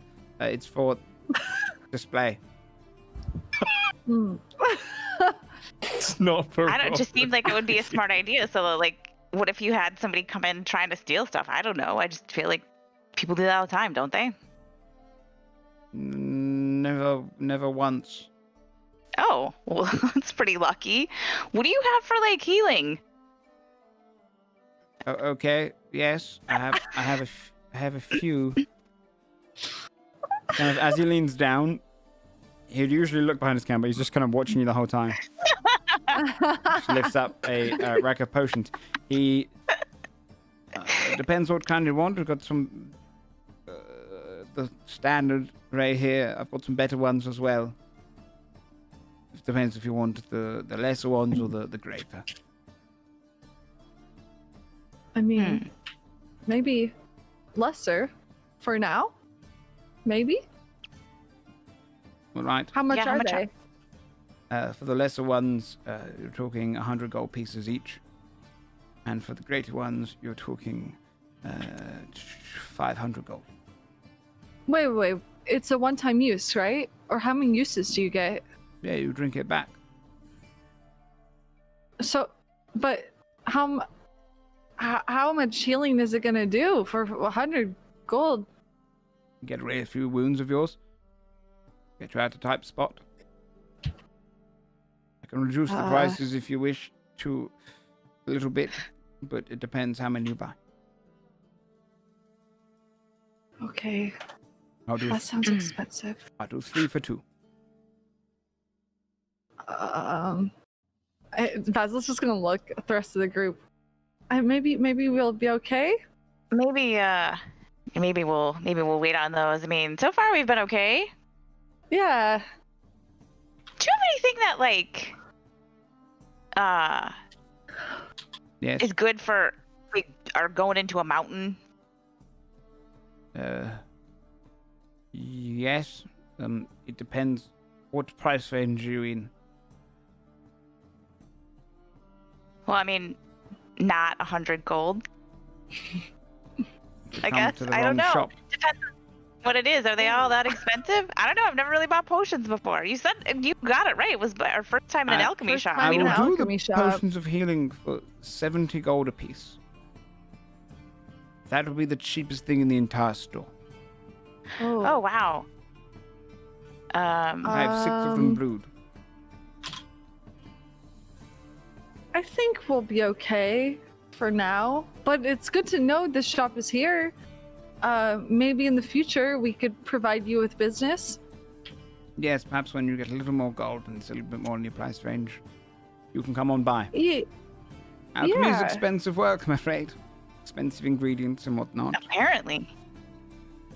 Oh, you know what? We're looking for some ingredients for someone else. Is there anything that you're low on that we could get for you and Who are you looking for ingredients for? Oh, not for potions, for a drink. Who's making drinks?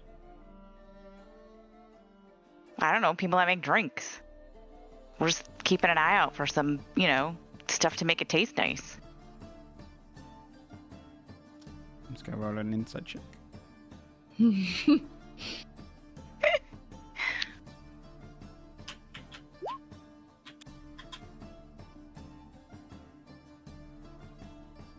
Is this for that brewing guild? He's looking for ingredients. Is that who it's for? Hypothetically, if it was, what does that mean? Is that bad? The healing potions are 100 gold, no exceptions. Thank you. Oh. Do you not like the brewing guild? Said thank you. If you'd like to buy anything, if it's out of your price range, please. Pops it back under. Oh. Huh. Okay. Well. All right. Well, if we can't get you anything, that's okay. Thank you. Just kind of turns and you see him heading to the back room. Thanks. Damn. Okay. Okay. Leave. Alrighty. What was that all about? So, I think didn't they have a fight or something? Yeah, did Bright They don't like each other. I don't know. I mean, obviously they don't like each other. Yeah. We obviously know that part doesn't take, Yeah. Yeah, I think there's some rough history there. Huh. I wonder what it is. What if one of them stole a recipe from the other? We should go back to the Brewers Guild and ask him if he knows how to make healing potions. Maybe. All right. Well, do we want to check out the general goods store and then let's go back and go to bed and get up early in the morning? Yeah, that sounds good. All right, let's get in there and get out. General Come on. goods. Shopping baby. mission. Okay. That's how I shop IRL. You're gonna finish your shopping day with the general goods store. That's fine by me. Okay, just next door is a much neater shop. It's called Knees Every Needs. It's finer. It's a very much, how to describe it? It's neat. You can see in through the windows. You see everything is stacked together. All of the same colors are stacked together. All of the same items are kind of stacked together. It's a really well designed shop, and it's a little larger than the one next to it. Going in, you'd hear a little bell ring as it knocks the door. Ding, ding, ding, as you walk in. An old man, flowing hair, quite unfitting to his very wrinkly face. This flowing kind of golden hair going down his shoulders. Seems to be very clean hair, wrapped at the bottom, and he's wearing kind of a quilted vest on the front with short sleeves down him as well. And he's leaning over into his hands. You just see him muttering to himself.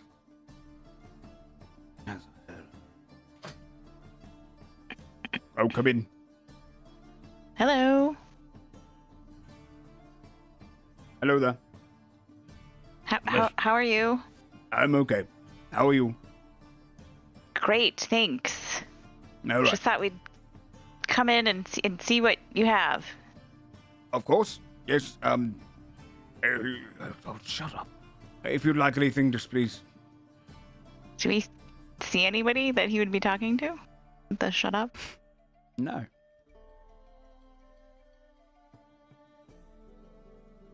Oh man. Okay.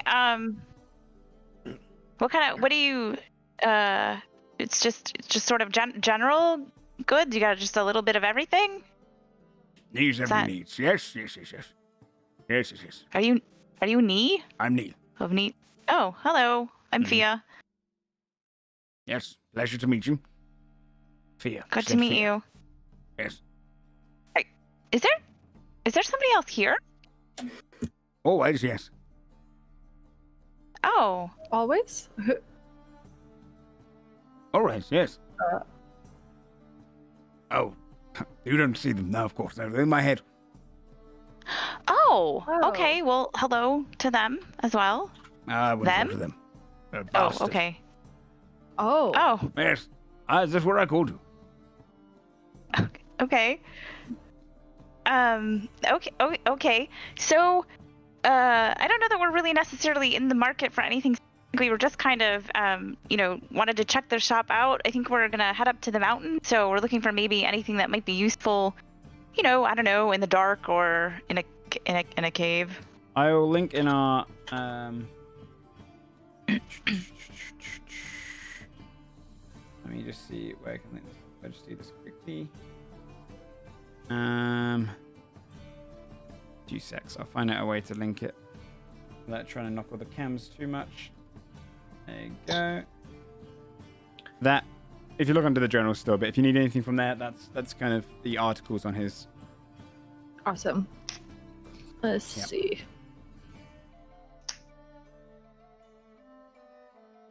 Meanwhile, Timothy, where are you? I went next to Scold. Okay. Sat down. I'm not trying to fish because I have no idea how. Scott hands you the rod, and he's talking you through it. And it's very, very simple. Aww. That's adorable. And then I would try. Do you want to roll a survival check then? With disadvantage is your first time. I've never done it. Yeah. Mean, I'm providing the help action. That's fair. No, okay. Do a normal straight roll. Regular roll. Give him a regular roll. Regular roll. It's just going to be a high okay. DC because he's still trying to fish for the first 14? time ever. Nothing for a little while. You hook. You feel the reel going out. You're grabbing it. Scott, what are you telling him to do whilst he's kind of grabbing hold of the rod? Don't fight it. Let it tire itself out. So don't try to bring it in yet? Not yet. Okay. When it runs out of strength, then you bring it in. Reeling against you, it's moving side to side, going fast. It starts to slow down. You start reeling in. out pops a very small kind of like a 6-inch fish, but it's still decent for your first time. Timothy-sized. It's big for me. Yeah, it's average size. You get the fish, but it's a decent little kind of river trout. It's exhilarating. Free lunch. You're right. Is there anything on the shopping list you guys want to buy? While they are perusing the store, I'm gonna walk up to Nee and kind of under my breath. Do you have anything like to help me smell good? Like, I don't know. I don't know about these kinds of things. I'm just worried I don't smell good. I can help that. Yes, of course. He stands up, he walks into the back. Okay. And he comes back out with these kind of ground up spices and whatnot. He places it onto the table in front of you. Dab these. He kind of shows you, like he dabs himself with a little bit of spice. Take away a bit of the smell. Do they smell good? Strong and nice. Definitely kind of like there's some that are peppery. It's a little bit cinnamony itself. It's not the kind of food thing you'd usually wipe on yourself, but it would take away smells. Okay. How much for this? The pot of it, 2 silver. Yes, 2 silver. Okay. I'm gonna buy it and then kind of You have a little pouch as subtly as possible kind of pat some on myself. Okay. Yeah, you smell a little bit spicy. Thanks so much. You smell spicy. Spicy. Yeah. No, I think I think I'm good. But thank you for letting us look around. I really appreciate it. He kind of holds his head. Yes. Shut up. Continues on with his work. All right. Shall we go?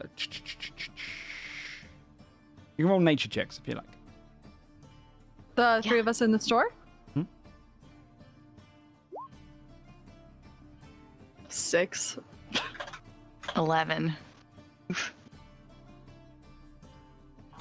Sophia, did you roll nature check? If you want. No, I can do one now.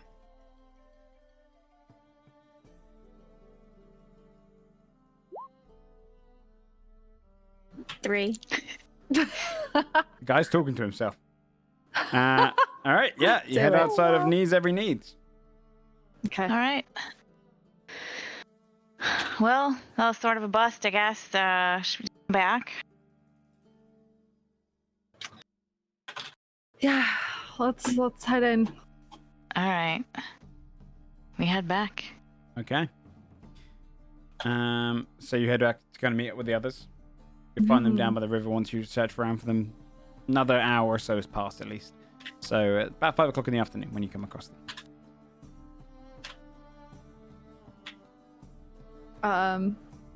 Well, we could have a campfire, or go drink, or We're good to go. That's not too early for you? Or is it okay? You can drink now? I can drink now. It's fine. He like kind of like subtly smells himself again. Yeah, I mean, Does anyone I'm know? up for some food and some drink, and then, I don't know, early to bed, and get up and head to the mountain in the morning? Yeah? Okay. Yeah. All right, if you head back to your rooms and whatnot, it's about 5 o'clock in the afternoon. You'd have been served food and drink. Is there anything you guys want to do for the rest of the night? I want to watch Affy. She serves us. Yeah, she would. She'd Not have like it towards weirdly, your. not like. Like if you knock off if you guys are all eating, knock off 2 silver each if you're having a big platter of food, or just 1 silver if it's small, with drinks included. Okay. Got it. When Affy's like serving your food and everything, looks down to Basil.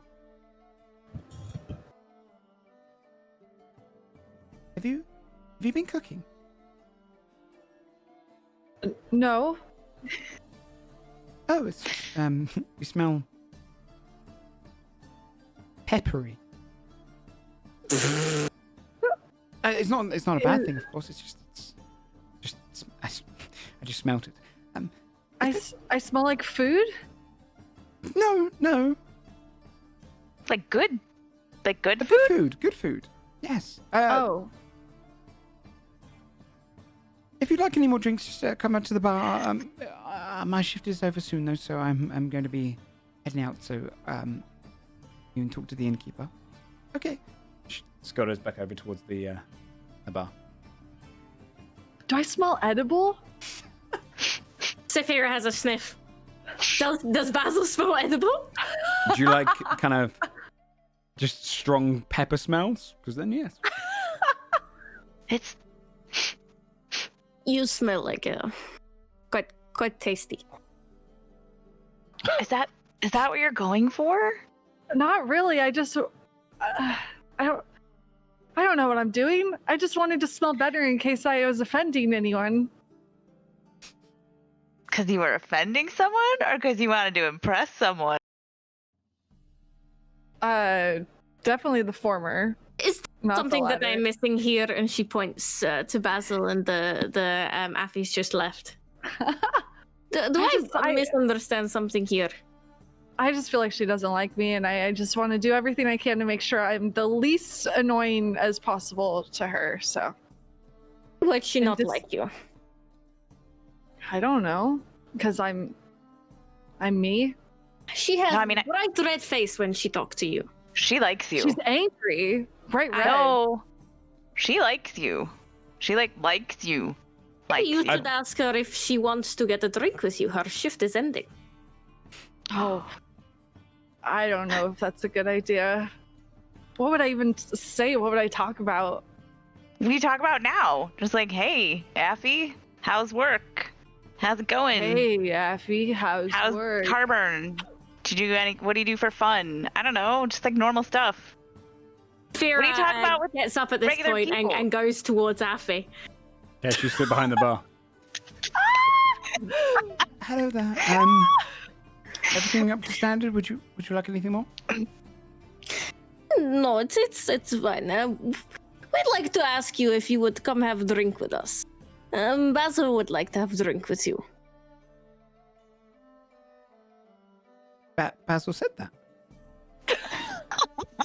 Basil Oh said no. Oh no. Well, I finish up in about 20 minutes, so I could maybe join you then. That's perfect. We'll see you in 20 minutes. Okay. See you in 20 minutes. She smiles, then she looks towards the group like with a look like she's like so proud of herself. This new season of Sex and the City is going great. Yeah, right? Basil. She goes over to the group and she gives Basil like a gentle pat on the back. She will come drink with us. She's. Oh God, I don't feel good. I think I should Wait. go to my room. No. Do you like Affy? I don't know. Like- I mean, I think at this point, Scald and Timothy come in. They've got a bunch of fish on some string. Yeah, Two you guys- ales. Oh yes, Hey. of They course. sit down. She gets the 2 ales and as she's pouring them, she goes into the back room. And when she comes over to the table to hand your ales, you would notice, Scald, with your keen sense of smell, that she also smells like she's popped some pepper onto herself and kind of try to smell somewhat similar. I think it's the norm. oh my God. I can finish up now if I can join you now if you like. Join Yeah, us? that. Go ahead. There's no one Yeah. stopping you. She moves up to the back and just pops her apron away and heads back over and just takes a seat next to Basil. and looks across the group.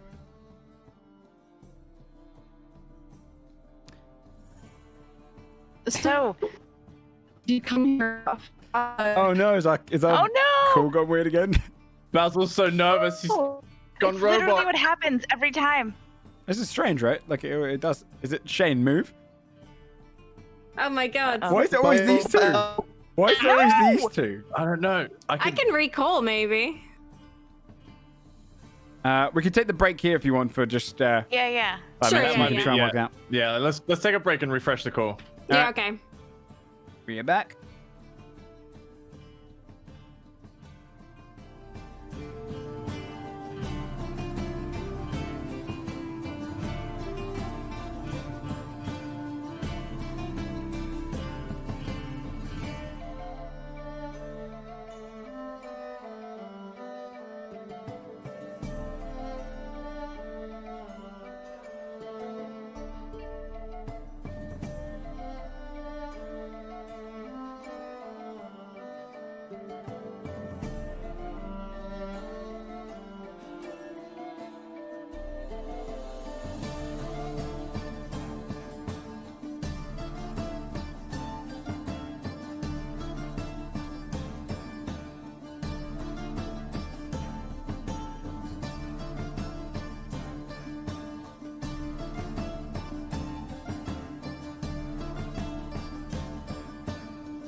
All right, we'll be coming back in a second. We're just waiting for Old Lady Gamer. Thank you, everyone who's stopped in so far.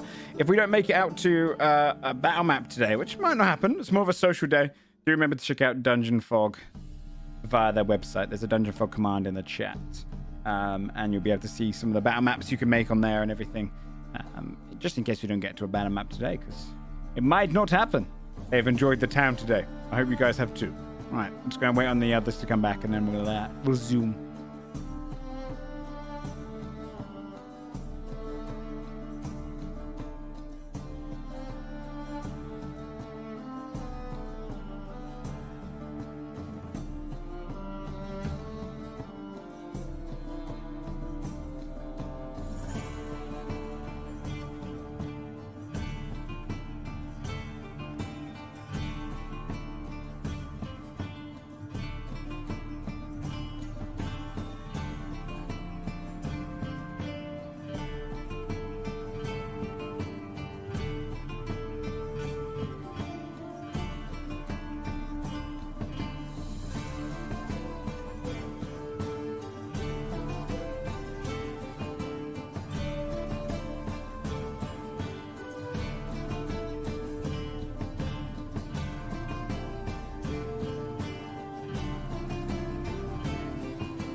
All right, I'll start bringing it up. We can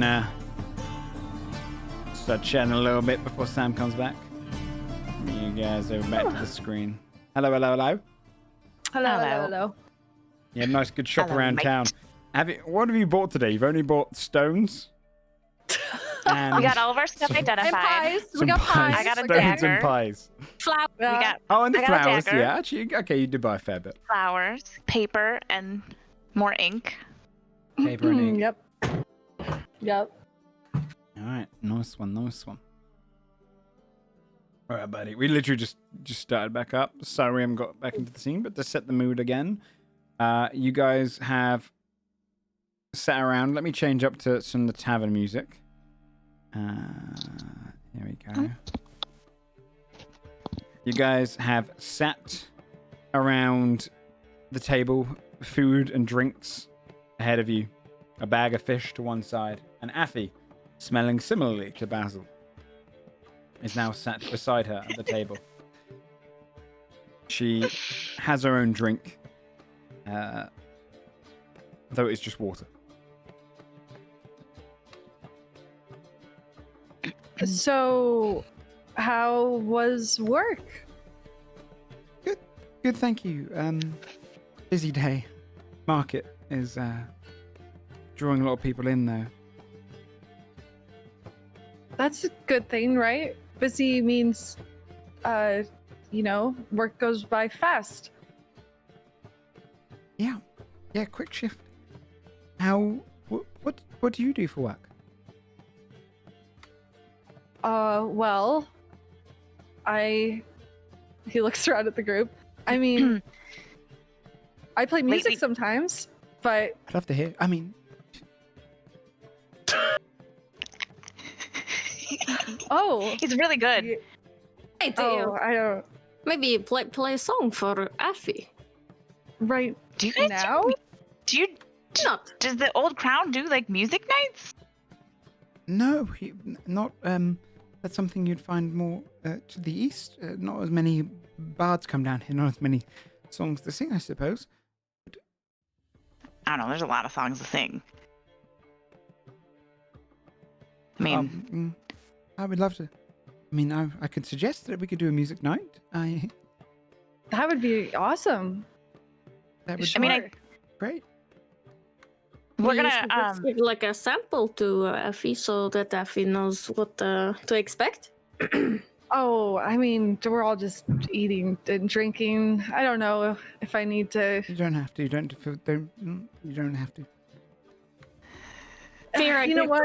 Like a tap under the table with her foot, like come on. the foot breaks. On second thought, sure, I could play a little something. Great. He's gonna pull out his lute Okay. and kind of tune it briefly, make sure it sounds okay, and then maybe just get a little show-offy, some finger picking, and Nice. a nice little tune. He won't sing though. He's a little shy about that, but Just kind of sitting there with their head tilted. I mean, that's Just lovely. looking between them. oh, thank you. Yeah, that's really it. I mean, I'm okay, but Yo. I'm trying to get better. I think you're great. Oh gosh, thank you. She like breathe. So, Affy, we're gonna head up to the mountain. So maybe when we come back, Basil could like have a performance at the inn. Yes. Oh, I'll speak to the innkeeper and we can get it sorted. Thank you. That's amazing. I mean, I would love to perform I would more love to. for sure. You sure?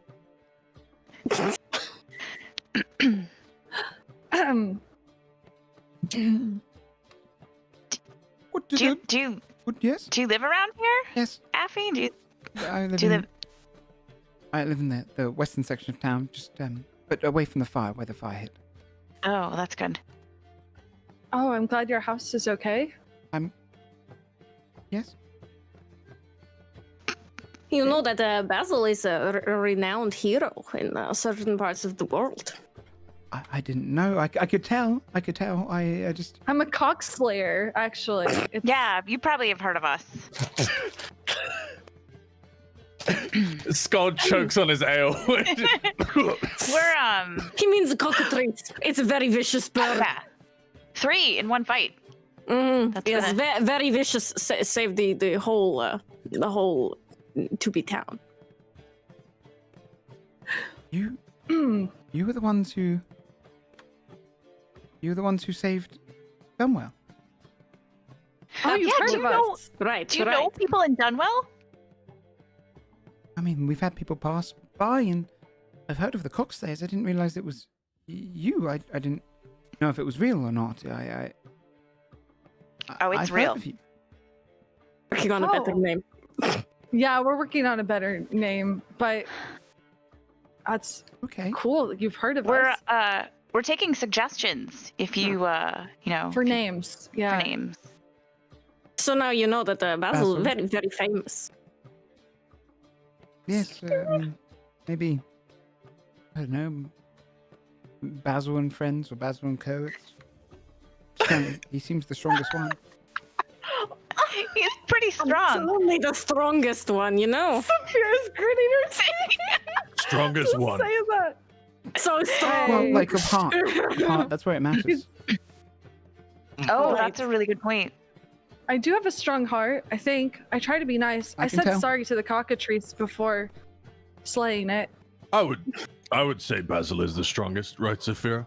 Absolutely, much stronger than me. One time I saw Basil just lifting up Fat Bear. Roll Yeah. a deception check with advantage. Because she wants to believe it. Oh, that's so cute. Okay. Basil's looking bewildered, by the way, at his friends. He has no idea what has come over them. 17. Holy fuck. You lifted him? Yes, I did. It was really impressive.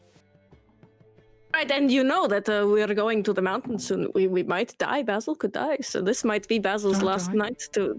Jesus. I mean, I don't plan on dying.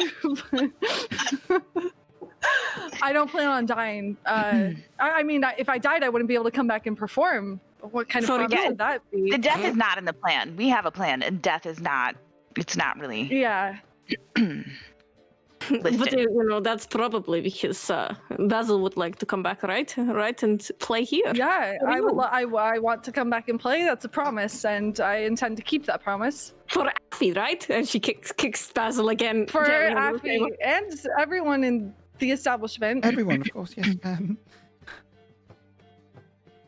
I would like it if you didn't die. I would like that too. Someone in chat said, I'm physically in pain. Please stop. Think about how we feel RPing this. I am. What are the rest of you? Are you all? Fine. Are you all a group? Do you follow Basil's lead? Absolutely, I follow everything Basil says. Very strong leader. Very, very strong. Really decisive. Mm-hmm. I can tell. I can tell. All right. Well, I finish my drink. Puts it to one side. I should clear up. Good luck in the mountain. Thank you. I hope to see you very soon. And I'll play a song for you and the rest of the establishment. The rest of the establishment as well, yeah, not just me. Okay. She stands up and pushes away from the table, knocking the table a bit. Oh, sorry. Affy? Yes. I might have somebody leaving a message for me while we're gone. So if they ask for Fia, can you just take the message and when we come back, I can. Okay, thanks. Of course. Do you need help cleaning up at all? I am. Basil gets a part-time job. It's becoming The Sims. If you would like to help, it's. Yes, and he like sits up and like. I woke up my cat.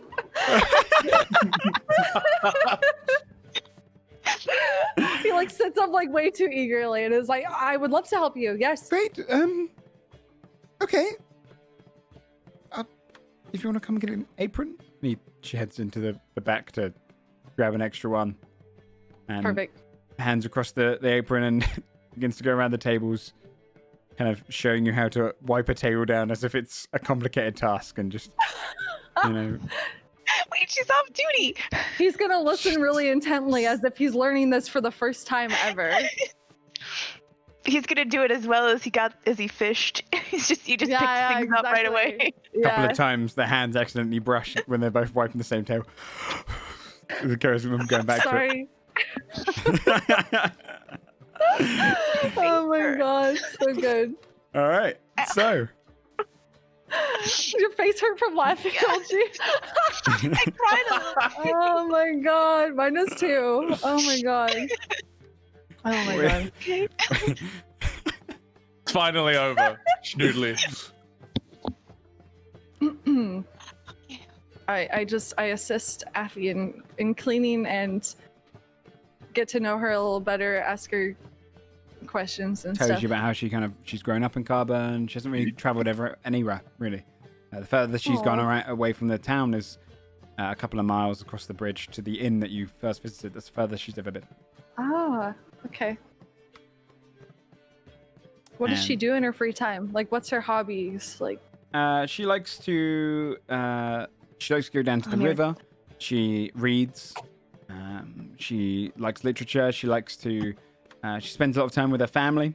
She lives with her family. They have a kind of a small home, and so she helps out. She has a sickly father. She helps out, and she spends a lot of time just helping them. And most of her hobby is just relaxing by the river. okay. Not very much to her. I can imagine Basil just like with his loot, like, let me show you the world. I can show you the world. Oh my god. Okay. All right. Okay. So, Blue. what would you like to do? Has anyone got anything else you want to do before the rest of your night before you wake up? in the morning? Please take me to the fucking mountain. That was plenty. Oh, I'm sorry. Okay. As soon as he says No, I'm goodbye to just Affy, he's gonna like quickly scribble in his notebook like the things she likes and stuff and tuck it away. Oh. Okay. Oh. Anyone else got anything, or you want to sleep well to the early Nope. morning? Let's do it. Okay. Sleep time. Everyone goes to their room, scold. You find your familiar tree. I take my fish and I go back to the little camp I made. Very nice. Yep. Camping by the tree, by the fields, and the rest of you in your comfortable rooms. You have a great night's sleep. Each I'm of going you. with Scold tonight. Okay. You're gonna live it rough for the night. Okay. Yeah, we got a Starfished out fire in the going. bed. Yeah, you guys bonded over fishing. Took up my earlier. fish. Yeah. That's sweet. All right. You guys spend the evening sleeping by the tree. The rest of you in your comfortable rooms have a very good night's sleep, especially in comparison to the one before. And again, you've done a lot in your day.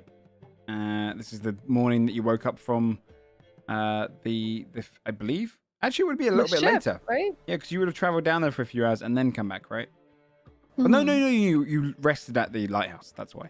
Yeah, so this is Oh, yeah. that was last night's sleep. Mm-hmm. So yeah, early morning, as dawn approaches, it's quiet around the town. Where would you like to go? I think we should just head out for the mountain. I mean, it's gonna take a long Meet up time. with I agree. Timothy and Scold and do we know which way I assume we can see the mountain. Yeah, I mean the Road to mountain pick is out, you've got miles of trees before this great mountain. So in the just away from it, the trees kind of it's a hilly area where the trees are slowly just wrapping up towards the bottom of the mountain, kind of like a skirt to the mountain. The town of Carburn isn't too far away.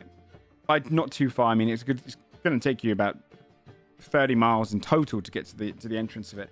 But in terms of distances, that's not too much in this world. So you want to set out bright and early? Mm-hmm. I want to. There must be like a stable near the exit of the town, right? There is, yeah. Oh. Can we inquire about like a horse and cart or something? Yeah. Smart. Okay. Let me. Okay, so you want to head out to the stable first. Okay. Let me get up the stable.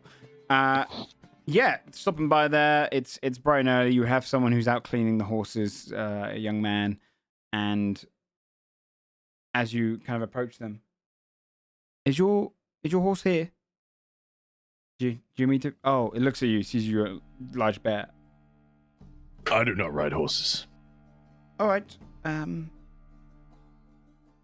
Do you need to speak to someone?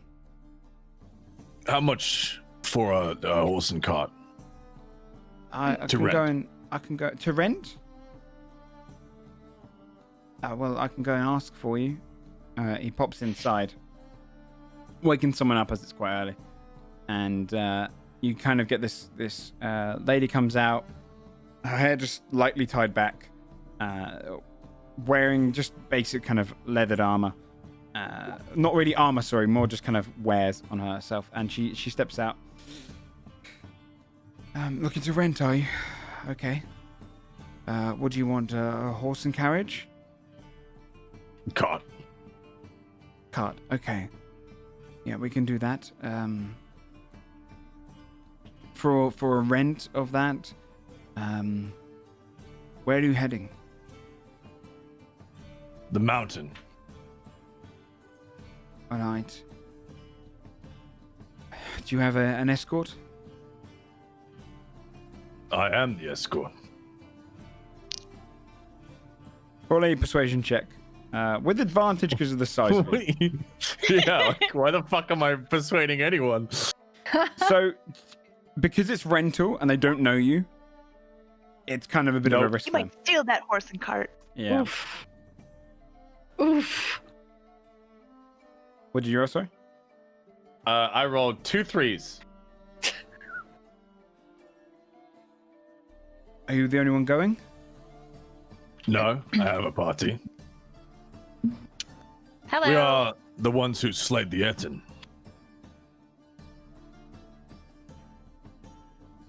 I'm sure your captain can confirm this.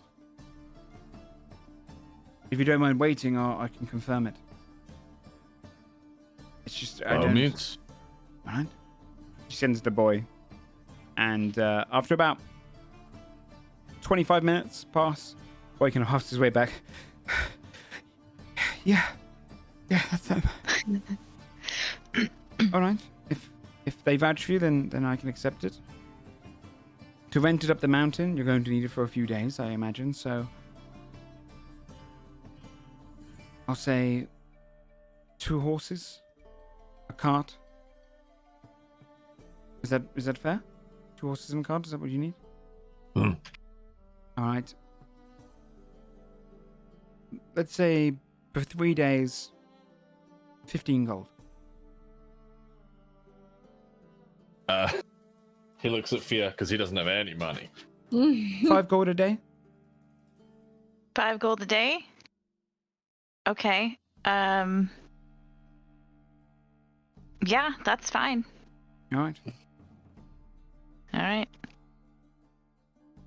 She takes your gold, leads the boy to go and hook up a couple of horses to a couple of draft horses up to a rather large cart, something that's been used for lumber hauling, and calls the horses out to you, brings across the reins. All right. Yes. This will do. It's a wheeled cart with a kind of seating bit at the front. Have it back in a few days' time. If you run over, please, I understand the road can be a little tricky. Not that one, but it takes a little extra time. We can talk about payment for that extra time then. That's fine. All right. Very well. Okay. Thank you. Back inside. You have yourself Does anybody... 2 draft horses and a cart. Skull gestures to the cart because he ain't getting in. Does any... who wants to drive the horse? Fira would go over to the horse. Okay. Do you want to do anything when you go over to the horse? She'll just like pat it for now and Okay. Look at everybody else to see where they want to sit, and she's happy to take the reins. You'll see in the back of the can cart the as well, cart- they've got a little bit of feed in there as well. Just the various kind of bits of hay and stuff. Can the cart? How many can the cart fit? Comfortably 6. Oh, wow. Okay. Average sized people. Okay. I like how you That's a added little- that bit at the end. Yeah. Yeah, I mean, you guys Like 3 it'll be a plus little bit Skull. uncomfortable based on the fact that you guys have got a giant bear and Skull was planning to walk Yeah. alongside the cart. okay. Basil will hop in the cart. Sure. I'm gonna ride it. What, inside the cart or you're taking the reins? I'm riding in the cart. Okay. I'm not gonna ride a horse. Clarify, Another like fear. the cart, Yeah. like it is like. So there's 2 horses, right? So 2 people would sit on atop the horses, and So Steer it's the horse. So there's like a bench, right? It's kind of like a or is bench it like behind there's it. like Yeah. one of the Like a benches, carriage. It's, Yeah. it's like yeah. a cart pulled horse, yeah. So it's kind of like a little bench, and then behind it is a flat cart for usually for people just to put a bunch of lumber in and or carry heavy supplies. Okay. So, who's good with Saphira would get horses? in the front bit then, Okay. to guide the horse. Nice. All right. You have yourself a horse. Do you want to set out? Let's do So it. if you'll be walking beside it as well, it won't necessarily speed you up if you're going at a normal pace. Is that all good? But it will mean that if everyone else presses on, you guys won't take exhaustion levels for a little bit longer, like before the horse gives out. So if you, Awesome.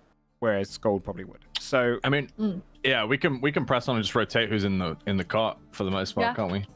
Yeah. Sounds good. okay, yeah, it's let me just double check. Yeah, I would say based on it, if you rotate, it'll take you kind of a similar amount of time. But yeah, you could probably do. But everyone will feel better. Yep, and you can do probably a good 10 hours of a day of walking, with giving the horses a chance to rest and whatnot, instead of just the usual 8, I would say. So you could be, if you're going at a normal pace, then you could do 30 miles. So you could probably get to by the end of the day, late in the day, or 10 hours. Actually, no, yeah, it'd be early evening. You could arrive at the gates of the Dwarven mountain. So, let me change up so we can do some music on the way there.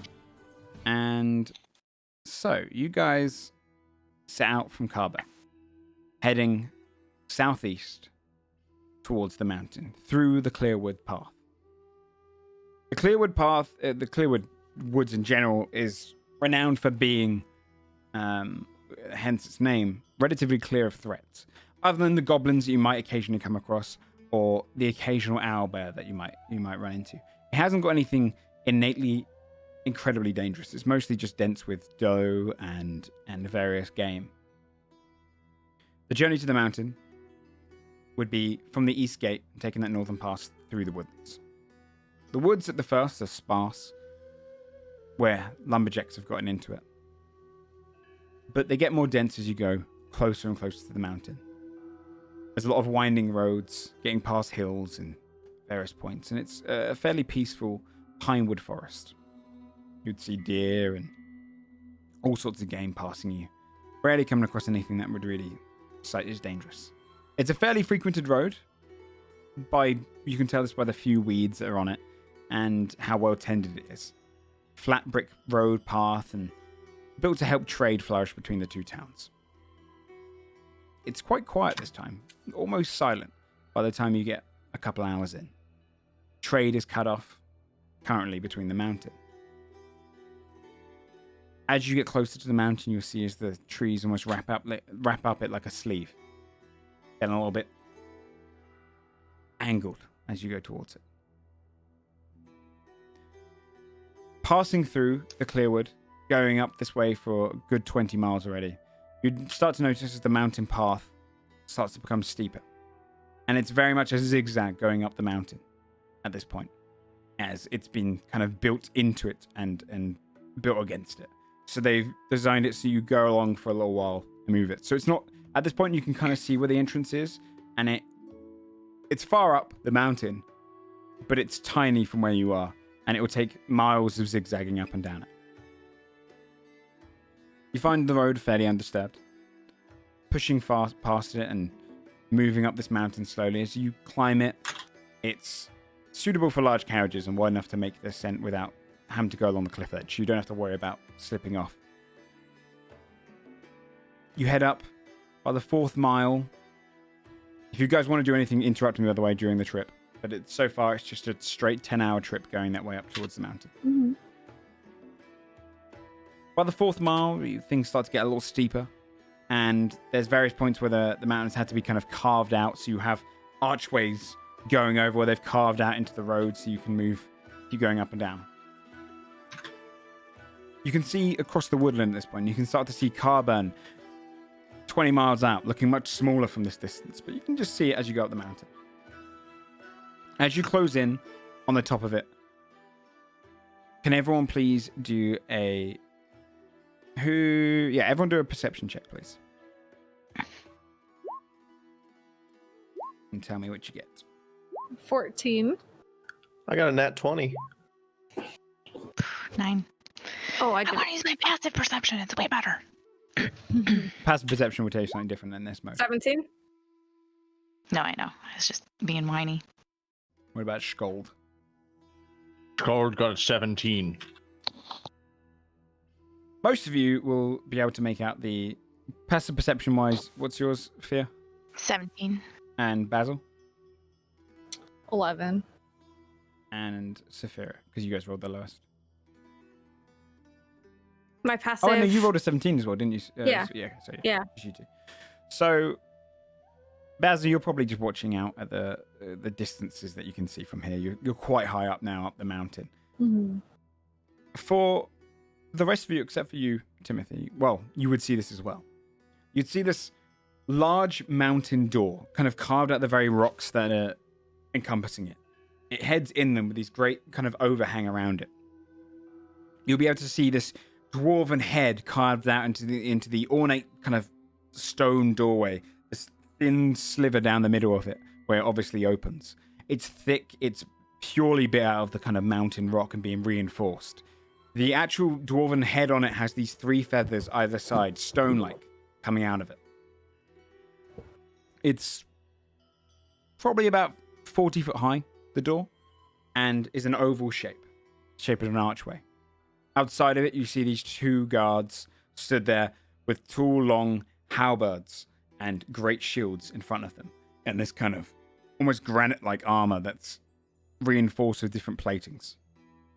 Upon their heads are the 3 feathered helmets, but metal at this time instead of stone. The feathers are designed into the outfit. They're not actually feathers. They're made of metal themselves. With your 20, which is exactly what you need to get to see this, and I was throwing it as kind of an Easter egg. Timothy, your eyes gaze up. The clouds ahead of you. And just above the mountain, maybe a mile up from where you are now, you see trees. And you make them out. They're not trees. They're large curved branches and ship parts and all different points just on this overhang, designed into a nest. And perched in the nest, looking outward, is the familiar sight of the giant rock that you saw. Your eyes just make it out. You see now its massive nest just atop the mountain as it just gazes out at the sight. It looks immense even from this distance still. And its nest even larger. Damn. You guys are approaching the mountain door when the guards kind of first notice you. You've got the winding path going up, and there's almost this stone bridgeway going towards the overhang of the door and the great dwarven head behind it. They stand there in their armor just patiently and diligently, waiting for you to approach. No? Approach. After you, Master Timothy. All right. I guess I approach first. Okay. One of the doors looks at you. Halt.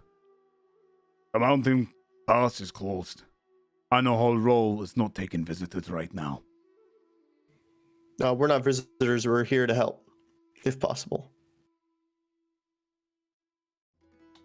Roll a persuasion check. Okay. I have a couple opportunities for this. Persuasion, oh boy. 12.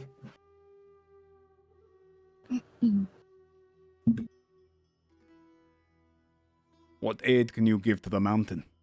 We are not to let people in. Under orders of Earl Morg Brightstone. But I've heard of this name ever. Yes, actually. Especially amongst dwarven society. Morg Brightstone he's quite a humanized dwarf, he's described as. He's one that's kind of integrated into human society. Not immensely loved by dwarves over in Undersun and the capital, mostly because dwarves like to keep their culture fairly separate. They like to kind of break away from humanity and work alongside them. Even though they technically serve a human king, they call themselves kings under the mountains regardless up and Undersun. Morg Brightstone is someone who's adhered to human society. He's an earl. He's earned quite a high position. And despite the fact that he has been so humanized, people do respect the fact that he's a renowned warrior. He's meant to be quite tough. Though his name probably would have been ill-spoken of in Undersun, but never toward him. He has kind of managed to get through the ranks. His family line has lived in this mountain for a long time. Having traveled down specifically to see this mountain, you'd have heard of him from that. He's the first person, though, in his family line to ever get a human position in society, being the Earl. I apologize, but under the Earl's orders, we recalled the soldiers down from Carbon. Well, that's it. Scald is gonna approach the cart He's gonna approach the guards from behind the cart. He was previously like out of sight. You can kind of see him kind of pull his shield tighter to his chest. At this point as well, you can see that though they're not manned, you would see these kind of jutting rock entrances, kind of post stone gates up the top, which would adhere to kind of, they've got little ledges where you'd probably find archers and whatnot to shoot down from, but they're not currently manned. I'd like to roll intimidation with my physical stature. Okay.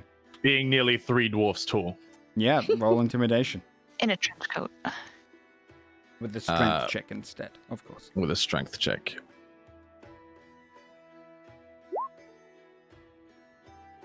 Oh, 8. Oh my. Dwarves are stubborn. Dwarves are confident. At first, they look at you and their eyes look at each other and they kind of stare back at you. Though you, the usual person of that size, might be intimidated, if this was a halfling, he might be very intimidated. The dwarves are almost ready for a fight in case one breaks out. They look at you, kind of puffing out their shoulders a little more. God does the same. I'm gonna walk up. Hello. I'm sure my friends here said that we're here to offer any aid that we can. We spoke with Baron Ashford, and he said he was really hoping that you guys would be able to return his soldiers down to Carburn, but in the meantime, we thought we would come up and see if there was anything that we could do. We're not bringing in mercenaries. At least the Earl has not said so. Only soldiers from Carburn. Well, we're not mercenaries. We're kind of like soldiers. I'm worth 100 soldiers. He's worth 100 soldiers.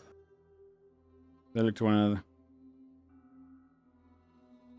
Why do you want to come to the mountain? What is your purpose? You're saying you can help. What do you mean by that? Well, we're here to offer whatever kind of aid. What does it look we like can we offer. mean? We've there's rumors in Carburn that perhaps there's some trouble with the Underdark, and we have, some experience with fixing problems and taking care of trouble. The other one looks across. Small and problems, Krothic. The other one looks at him. The one you've been speaking to. Quiet them down. What a persuasion check. Fear this time. Oh my God, so bad today. 8. Oh my. If we let you in, I'll be our asses. But if you sign up as soldiers for your part in this battle, if there is a battle, and I'm not saying there is, then we could let you in. There is a battle.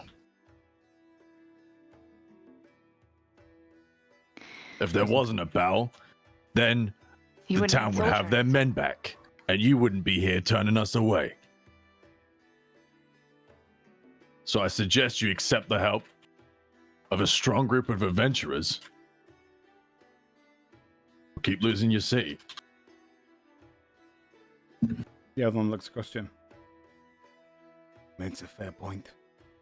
We can't be turning down fighters. It's not our place to let them in. What would it entail Don't let us in then. if we signed up? Just look the other way. Look at Scold and then to Fear. If you signed up, you'd have to follow the Earl's orders, as long as the battle continued. It would mean desertion is punishable, though.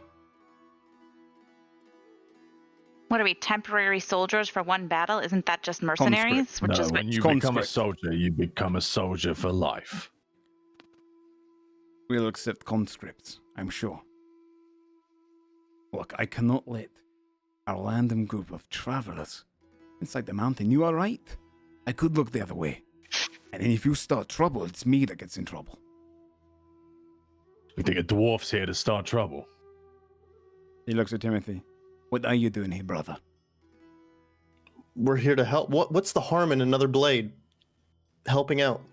You think we're allies of the Underdark? Do we look like that? He's kind of looking away the other door. They don't want... We can handle our own city. It's not... They're doing fine, but we can handle our own city.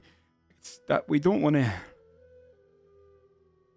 We don't want to appear weak. Shut up. If you're doing fine and you just need a little help, we can give you a little help. Maybe you just need a little bit to push you over the edge and take care of it and be done. He looks at Timothy one more time. Can I trust in his own race? Are you a religious man? I am. Who do you serve? Somra, the goddess of healing. Aye. Did you swear on her? That you're not here to do harm? That what you see in the mountain, you keep it to yourself? As long as the Earl wishes it. Aye. Then we'll let you in. As soldiers of Carburn, sent by the Baron. Is that right? That's what you told me.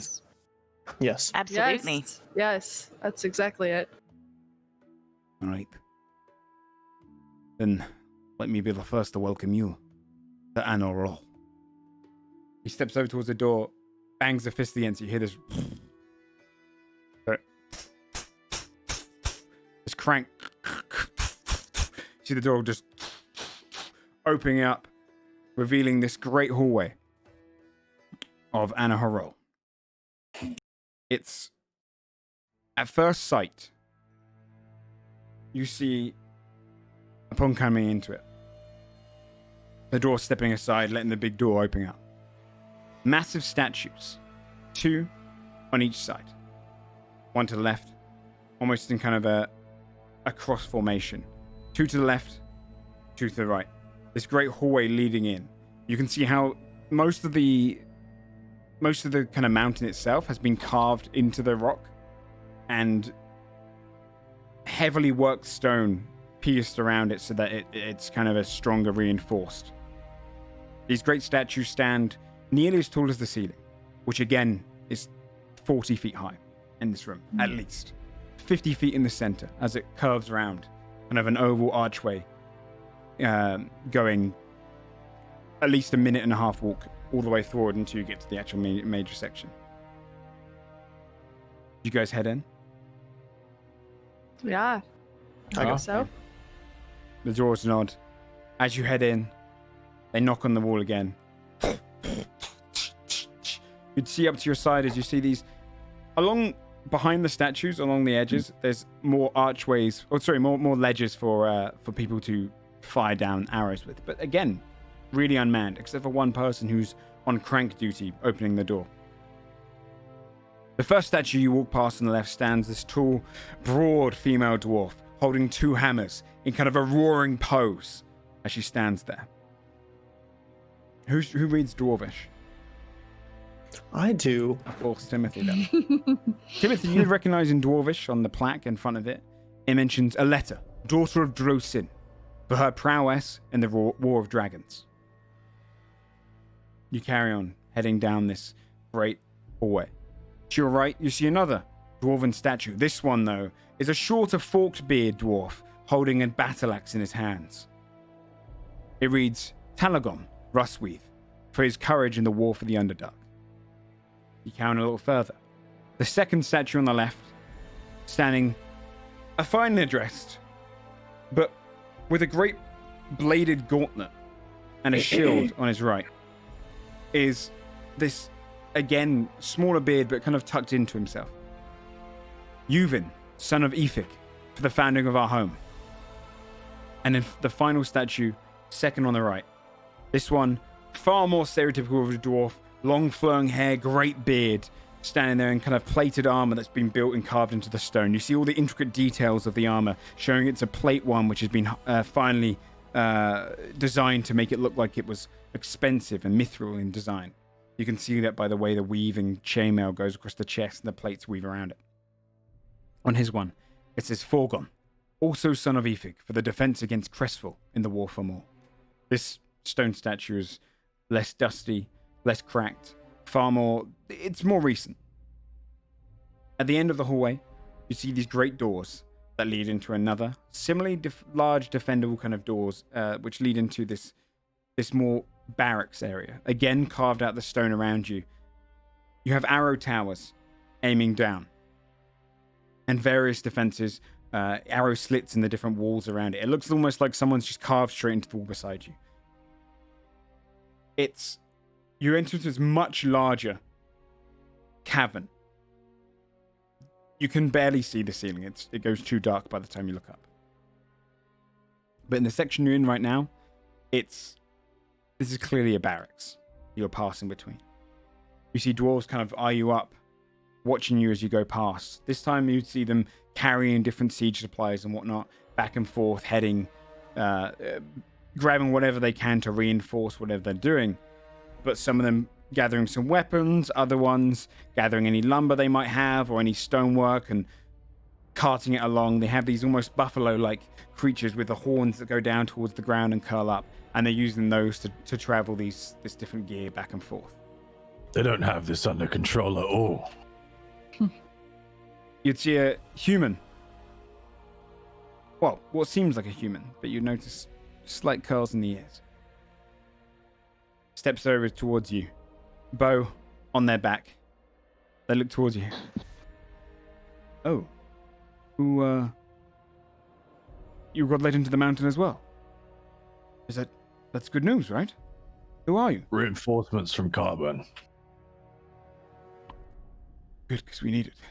We need it. I'm Leffin. I'm from Carbon myself. I'm not familiar with you, but we've been in this mountain now for 2 weeks. We arrived a few days after everything went down, and it's fairly bad. You would notice that one of his hands is missing and bandaged. Wraps going up his arm. I'm up here, just helping with the supplies. I lifts his arm. One of the bastards got me. What are we dealing with? They call them Kruthic or Kruthic. A hive of them have come up from the depths of the mountain. Nasty beasts. Have you ever seen them? No. 6 legs. A shell across them. Act more like dogs than insects, but they move as one. And they hunt. Bloody smart. There's a lot of them down there. We've managed to hold as best we can, and the Earl is organizing forces for a pushback. But things are tough in the mountain. You're here for reinforcements. Just so few of you. We are few but mighty. Well, I wish you the best luck. He kind of looks around. The cavern here is the main dome if you've never visited Anhor Rol before. This is where most of the Dwarven shops are. And where the Earl resides. It's not so busy currently, as you can see. It's not open for trade. But we're heading down there. Good luck. Should get back to things. Steps past you. And starts organizing various things in the background. You can see that the barracks itself, the entranceway is designed to kind of incite this fear and dominance to tourists. The way that they built a barracks as the entrance before you come into the town section of Anhor Rol. is designed to kind of be a little more intimidating. And it would be. Anyone that attacks from this side would definitely have a struggle to get through it, but most of it's open right now. You can see that it's a skeleton crew of soldiers that are defending this point. Occasionally you'd see a dwarf and gnome. Everyone roll a history check, but you roll it with advantage, Timothy. 4. 21. Oh my goodness, 7. I'm rolling like pants today. 13. 21. 21. What did you roll, Timothy? Only 13. Okay. For you, personally, you would have heard a fair bit about the mountain, but due to your background, though, actually, Skald, the giants would have told you about Anhor Rol. How it was a marvel what the dwarves were able and capable of down there.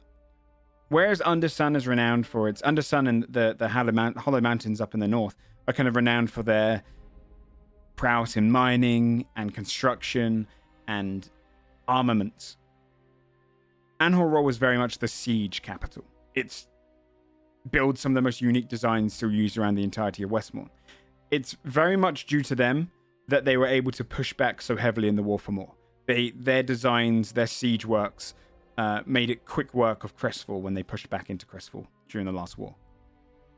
So you would see various designs, almost like cogged tank-like constructions, and various other trebuchets which work on a kind of a chassis instead of just being kind of manual. They have all sorts around you in this barracks area. Just straight ahead of you, and in the area you're kind of entering, is to almost to feel like you're more at home. If you come from human civilizations, is this kind of market section town where instead of just being built out of the rocks around you on the walls, they very much carved out houses and designed them and built them upright with stones and rocks and all sorts. So it seems like it's almost like a human town built under a mountain. They use tunnel shafts to bring in, which are closed off with kind of grates to bring in light from the outside. It's dim light coming in right now as you're kind of closing on the early evening. You've been traveling all day. And they reflect via mirrors to bounce it around the hallway. So it's kind of mirror reflected light work going on with the occasional lanterns doming each of the different houses around. Worked stone covers most of the walls in here, designed to kind of hold itself. And there's vast halls of buildings that are rectangular but stone-like. And in the center, as you kind of walk through this bit, you'd pass by a bunch of houses. It seems quite quiet at this point. These houses are larger and mostly have, which you would read upon them, Timothy, these are mostly shops and tourist attractions. Most of them are closed off. A few remain open as you pass by. There's one which is an inn, which is called Might Not Might, which is an old dwarvish joke. Might being M-I-G-H-T, might being M-I-T-E. You would pass by a glass weaving store called Royce Moore's Weaved Glass. And in the center, which is this kind of this more oval building, it's kind of a circular, which tips up almost like a temple top or the top of like a monastery, is a smith's guild right in the center. Upon that plaque, it says Smolder's Chin. Further on, you'd find the Earl's quarters and much further down if you walk through the cavern. The chambers by the far end of the hall before heading down. Where would you guys like to go? Head to?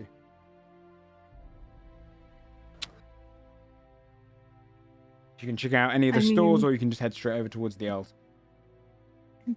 Head over, I guess. Yeah. Should we just push forward? It doesn't feel like a store moment. No, it definitely Very doesn't. fair. Yeah, it feels like a find out what the hell's going on.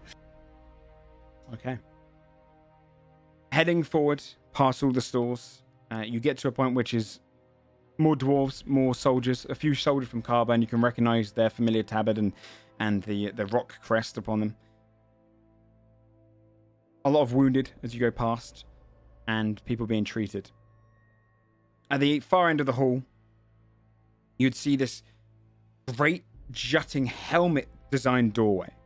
These horns coming out, windows inside the horns, and braziers on the top of them that are ever burning, lighting up this big helmet. It's kind of almost like the Skyrim helmet of the Dover King, but if it was carved out of the wall itself. painted in kind of a dull silver. The mouthway of the helmet is the entranceway into the old quarters.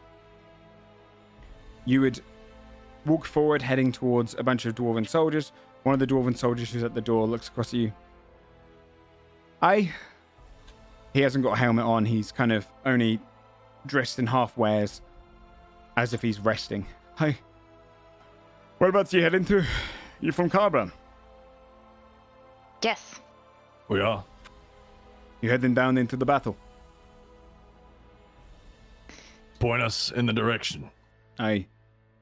Well, okay. If you want to head down, in the elevator shaft is open, but we're sending some soldiers back down to reinforce. I'm about to go and send some message to the Earl and let him know what's going on. So I'm assuming did they take the horse and cart off of us? Or I was just thinking about the horse cart. Yeah, they would have let it in with you, and they probably would have left it back by the barracks, and any of their kind of stabled beasts and whatnot they have around there, they'd feed together. I'm going to head into the Earls, but you're free to wait here or wait in the waiting room of the Earl chambers, but we'll be heading down with a few more of us to reinforce the battle soon. Okay, thank you.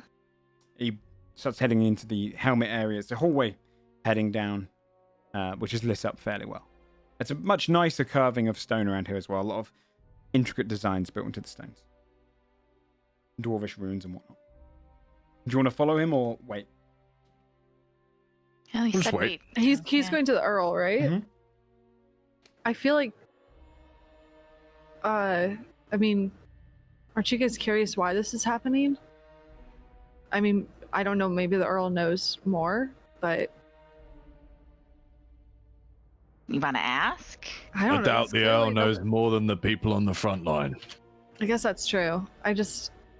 This must not be a normal occurrence if it's taking up so many resources, and I just wonder why.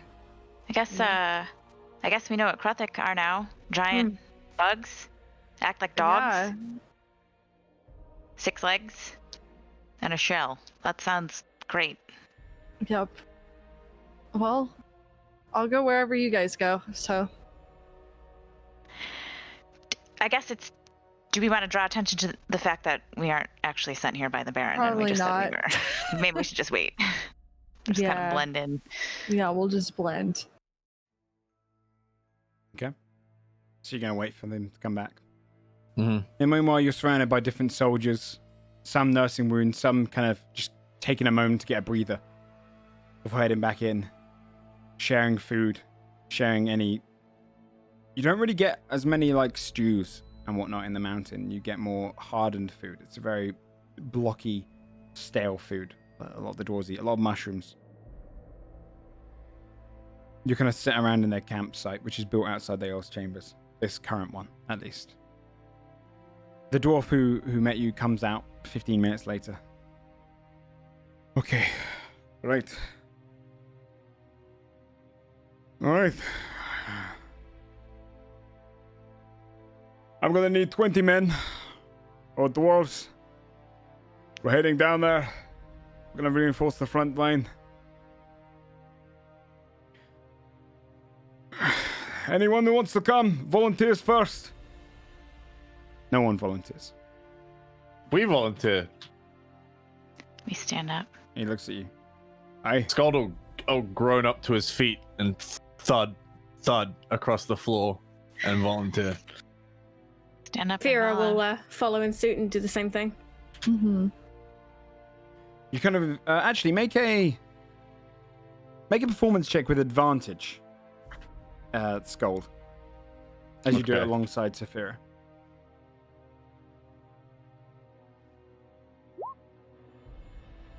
$17. Your active prowess, people seeing you and seeing how refreshed and renewed you are. Instantly, 10 dwarves stand up. They don't want to seem weak in front of this. I think it's about time to get back in. And then a few humans stand up reluctantly, joining in. Okay, you do this. And you just see as he gets even more than the 20 he needs. He gets a good 25 or so, including you guys. Nice. Aye, good. He looks up at you, Skull. Appreciate that. Nice. All right. Arm up. Get things together. We're going to be heading down the elevator shaft. He turns, starts donning on his helmet, his various weapons and whatnot, before heading out. Where he starts walking towards is a tunnel system. You'd see as you pass on in, the other soldiers with you, there's staircases leading down, but he goes to the much larger, circular, cogwheel-like designed elevator that just slowly lowers down. You can see the chain just lowering it. As you go on it, "Hey, take us down!" They hit ting, ting, ting, ting, ting, as it's getting lowered deeper into the tunnels. The dwarf turns to you. "I haven't seen you around here, I don't think." Just arrived. "Is that right?"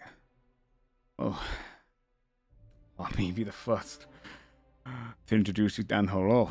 It's not like this usually, I'll tell you that. What's your, are you soldiers?" From Carburn, yeah. Hey, good. We could use some soldiers around here. I mean, most of the men are good. My name's Amble. Nice to meet you. I'm one of the guard captains around here. We'll follow your lead. I appreciate that. Well, we're heading down to the 4th level. We'll be passing by the other districts. If you need to stop off and get anything, now's the time to do so, but it's a long journey down to the residential area. That's where the bastards are. You ever fought Krothic before? No. Can't say I have. Be careful. What are you going to say? He looks at you, Fear. Well, what can you tell us about them? Hey. What do we have to... Shells. They got chitin shells across them, hard as nails. Harder. They're like crushing stone. You have to hit the soft underbellies if you really want to get at them. Or crush your way through. Some dwarves have had a good chance at doing that, less so the humans. They work as a pack. They move together. Hive-minded, they say. They're not biters by any means, even though they have nasty jaws. Eat through you if they like. Their front legs pierce through you and go deep. They aim for your heart, they aim for your chest. They're smart. They walk around you. They have smaller ones and larger ones. The large ones you got to watch out for. The smaller ones work more like a pack, but the larger ones are nasty. At the moment, they've pushed up, they've taken over 2 floors of the 6 here in the mountain. Completely swarmed over us. We lost the 1st floor in the first couple of days. 2nd floor soon after. We've had a barricade down on the residential area and push all the civilians upward.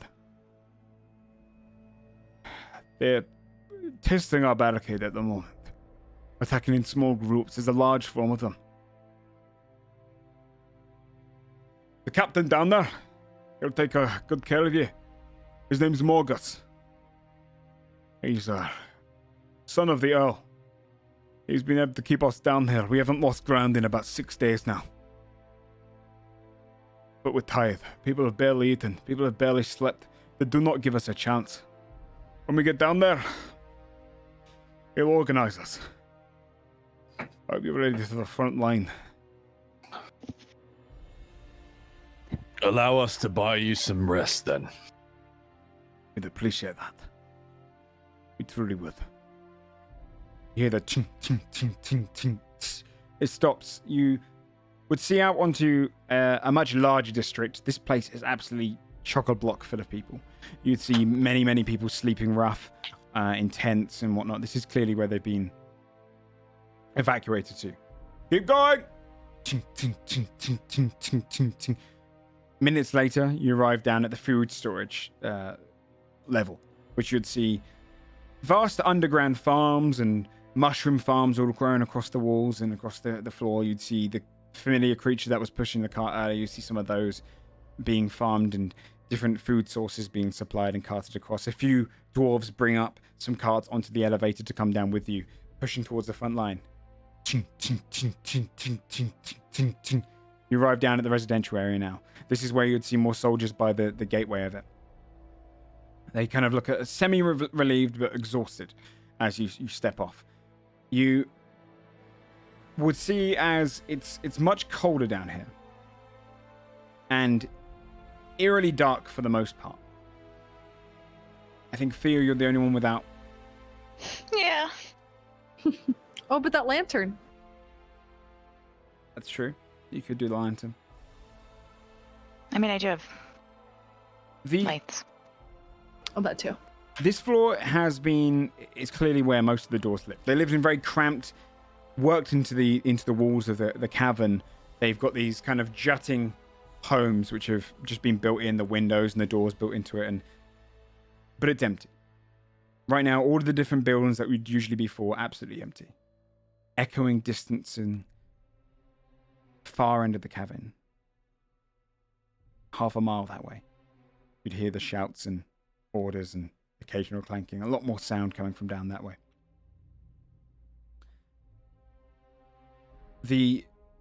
To one side, as you step off the elevator with the rest of the soldiers, you'd see a metal doorway. Built to be reinforced, heading behind you, behind where the elevator was, into a different section of the mountain.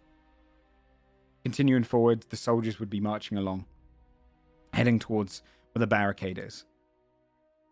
You'd see, as you get closer, many more dwarves and humans and carbon soldiers sat around, eating and some resting in any little crag they can. Many others just walking around and tents kind of set up, just makeshift ones to give them a little bit of warmth. Campfires dotted around. A good 100 or so soldiers at least from your sights as you pass by. You can see this great barricade that's been built out of fallen columns and stones, and it's being manned by dwarves up the top. You see many of them with crossbows and people beside them ready to refill them. You see several guards with spears and soldiers around it. There's a kind of a makeshift doorway to one side which has got like a lighter barricade in case people need to go out and clear the way. Ahead of you, as the dwarf kind of leads your group across, you see as he comes across this dwarf who's in front of a fallen pillar himself, but he's got a map resting across it. And he's pointing at, hey, that's what we got to do. And you see this dwarf is bald, with just a singular chin beard, just a braided chin goatee. No mustache, nothing around there. The only bit of hair coming down him. He looks hardy, thick, stout, bulging with muscles across him. His arms are freely open, cuts and scars across them. His kind of plated chest plate going down him with a chainmail almost skirt. A great maul to his side. And one of his eyes is kind of half open, the other one's fully open, as if he doesn't have eyelids on the right eye. He looks up at you. Welcome back. Hi. We could use some reinforcements up there, get some crossbows going. Make sure to look out. They've been attacking us the last couple of nights, but on a much slower basis. We're expecting a bigger attack soon. Go! And the rest of the soldiers kind of part by the dwarf that's going, August, I brought these. These are fresh reinforcements from Carbon. Just tell them where you need to go. He looks across at you, Scold, and the rest of the group. Hey, good luck out there. He heads up to man the barricade. Morgus looks across at you all. Fresh recruits, eh? That's, it's like a sign from the gods themselves. Welcome to the front line, fellas. Ladies.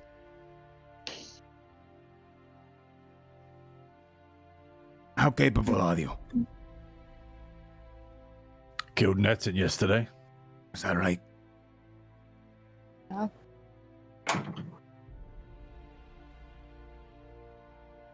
He looks at your group as a whole. Well, you've come at an opportune time. Currently, I'm expecting to lose the barricade by nightfall. They're gonna do a big attack soon. I'm not sure how long we'll hold out. Quite frankly, I'm gonna retreat. Just a little further back, we've got the second barricade being designed. We're gonna try and collapse some of this tunnel on them and buy us some more time. But we've got the counterattack in mind. I need strong soldiers, and currently we're lacking some. I was going to do it myself, but without me there, surely they'll die. When I say how capable are you, I mean, are you capable to go on your own? Sneak behind the lines and kill off some Krothic for us? I'd say that's light work. Aye. Good. I know it's a bit of a handful to throw on you as you first come down here, but most of these men have slept a wink of sleep. In 2 weeks, they have hours between them, a few only. Their bellies are starving. That's a lot to ask of you, but even if you just make a dent in them, it'll give us enough time to push back a little bit more ground. You can count on us. Amble! You run the barricade. I'm going to show them the mine entrance. With me. He walks along, dragging his maul behind him. It's larger than he is, so he kind of drags it across the ground. He hears as he kind of drags it across the floor. As he walks. It's a lot to ask of you. I have a few dwarves that will wait by the entrance. Not beating around the bush, he looks straight at you.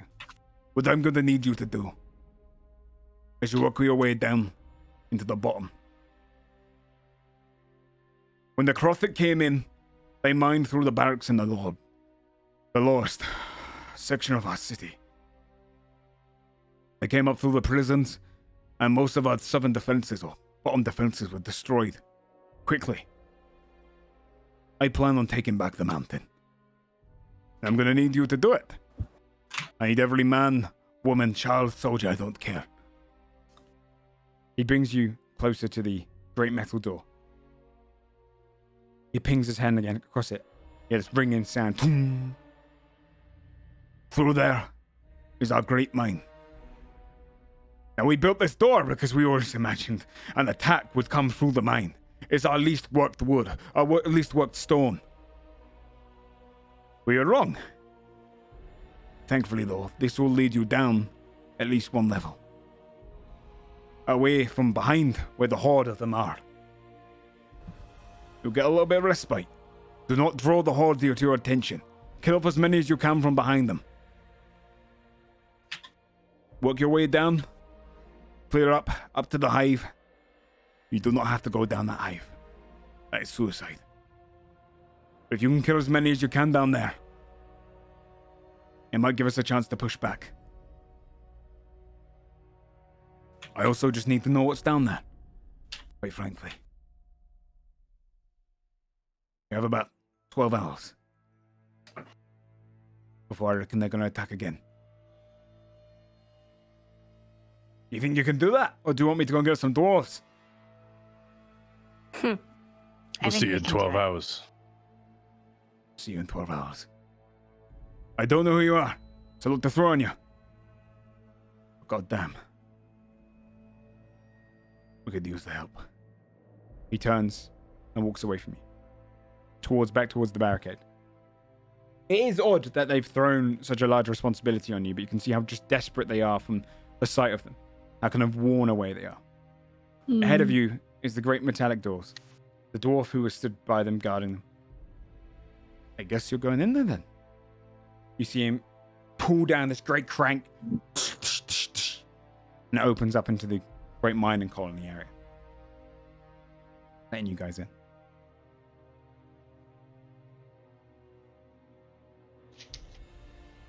You want to pass on in? Mm-hmm. Yeah. Yeah. See you in 12 hours then. Closes the door behind you. And it shuts. Anyone who has dark vision.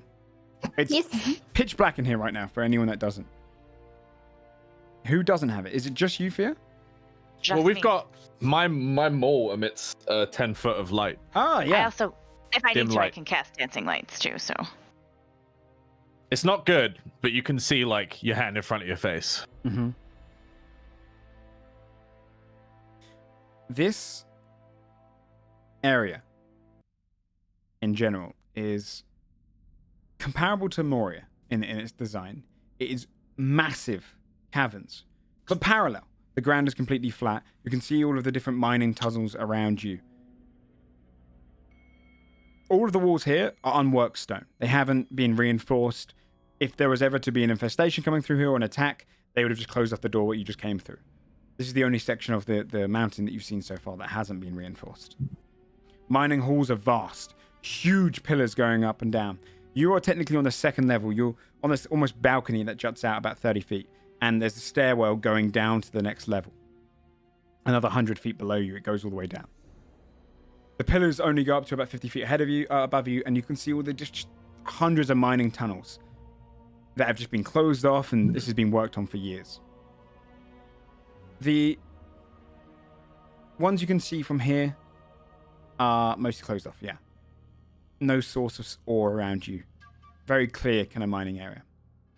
Down the bottom of the staircase, you'd find another doorway that would lead into the next section. It does go deeper into the dark. You've only got 10 foot of light around you here, but for the rest of you guys, the staircase just leads into the darkness. You can't really see the floor from here, based on how dark it is inside. Well, I guess let's go. Might be time for that lantern of yours. Yeah, the lantern might be good. How much light did the lantern give off? It will say on its sheet, if you want to read it. It was 20 foot, I believe. Oh, yeah, I'll show it it to all players. The lantern. I don't know if that's working. There you go, I'll give it to you as well, Fia. Thanks.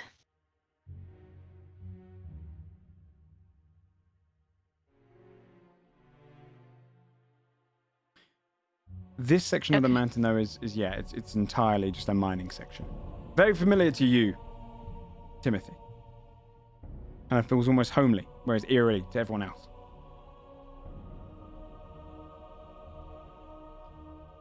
What would you like to do? Head down? Yeah. Yeah, I'm not. Nervously. Let's go. Can I turn the lantern on and off, like, or once it's on, so. it's on? I believe so.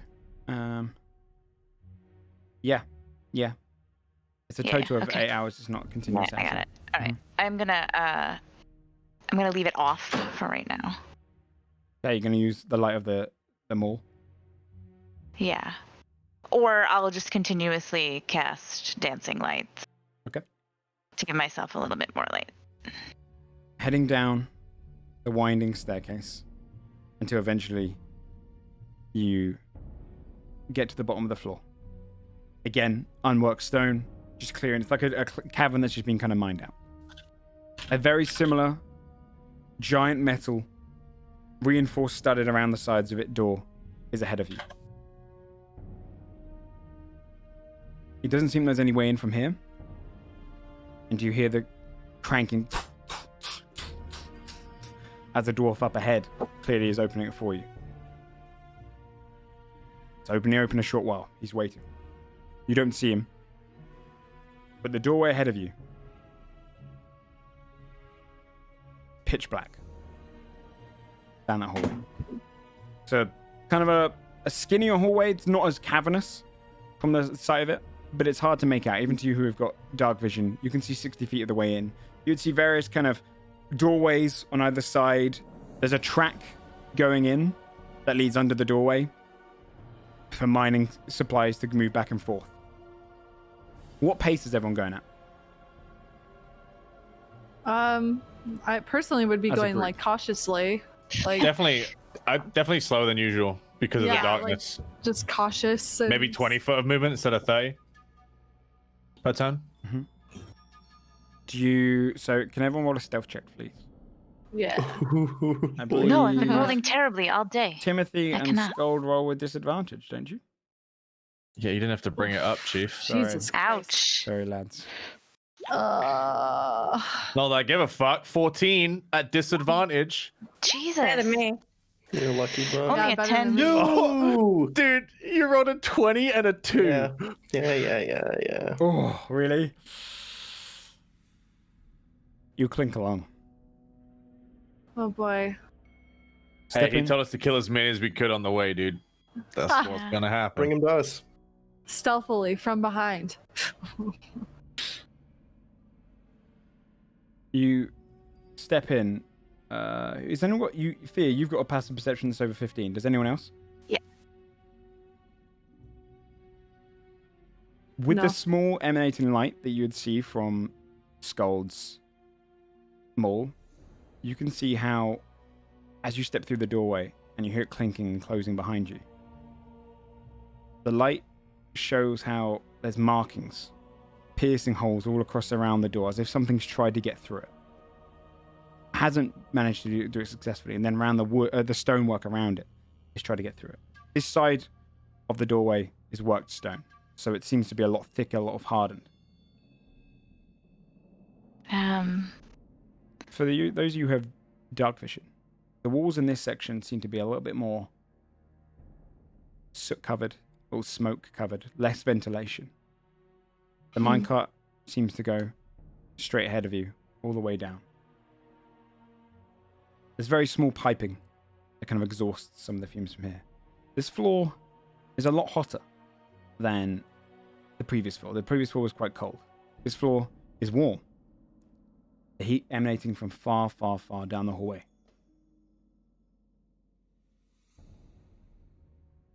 Would you guys like to press on? So, Yeah. Follow the tracks. pretty sure they were trying to get in. I feel like they're probably trying to go straight through somewhere. I don't know. I don't trust these already made tunnels. I don't think we're gonna be going down a tunnel and they're gonna come at us like this. So. You'll hear them keep going. digging. I hope so.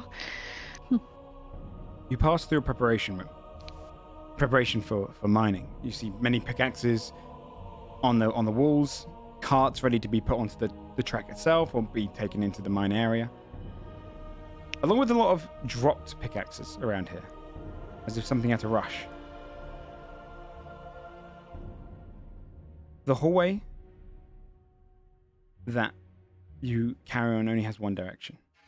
It just goes straight ahead with little rooms to the side, which as you pass by them, those with dark vision again would see these are kind of makeshift little rooms for miners to stay in if they need a nap, or like recreational areas for them to wait in as you pass them by. You carry on going for a little while, following the track, the heat emanating forward still. Everyone roll a perception check, please. No, I cannot roll today. They've all been terrible. Do I get to sniff? Fuse. Yes. Are we rolling perception check at disadvantage because of the darkness? Oh my god. 9. You should definitely roll disadvantage, Fear. Everyone else with dark vision? I'll roll again. Hold on. Yeah, it was a 9. Actually, no, sorry. No. We'll take your first one, sorry. No. If you're using your smell, that's fine. What did everyone roll? 11. 13.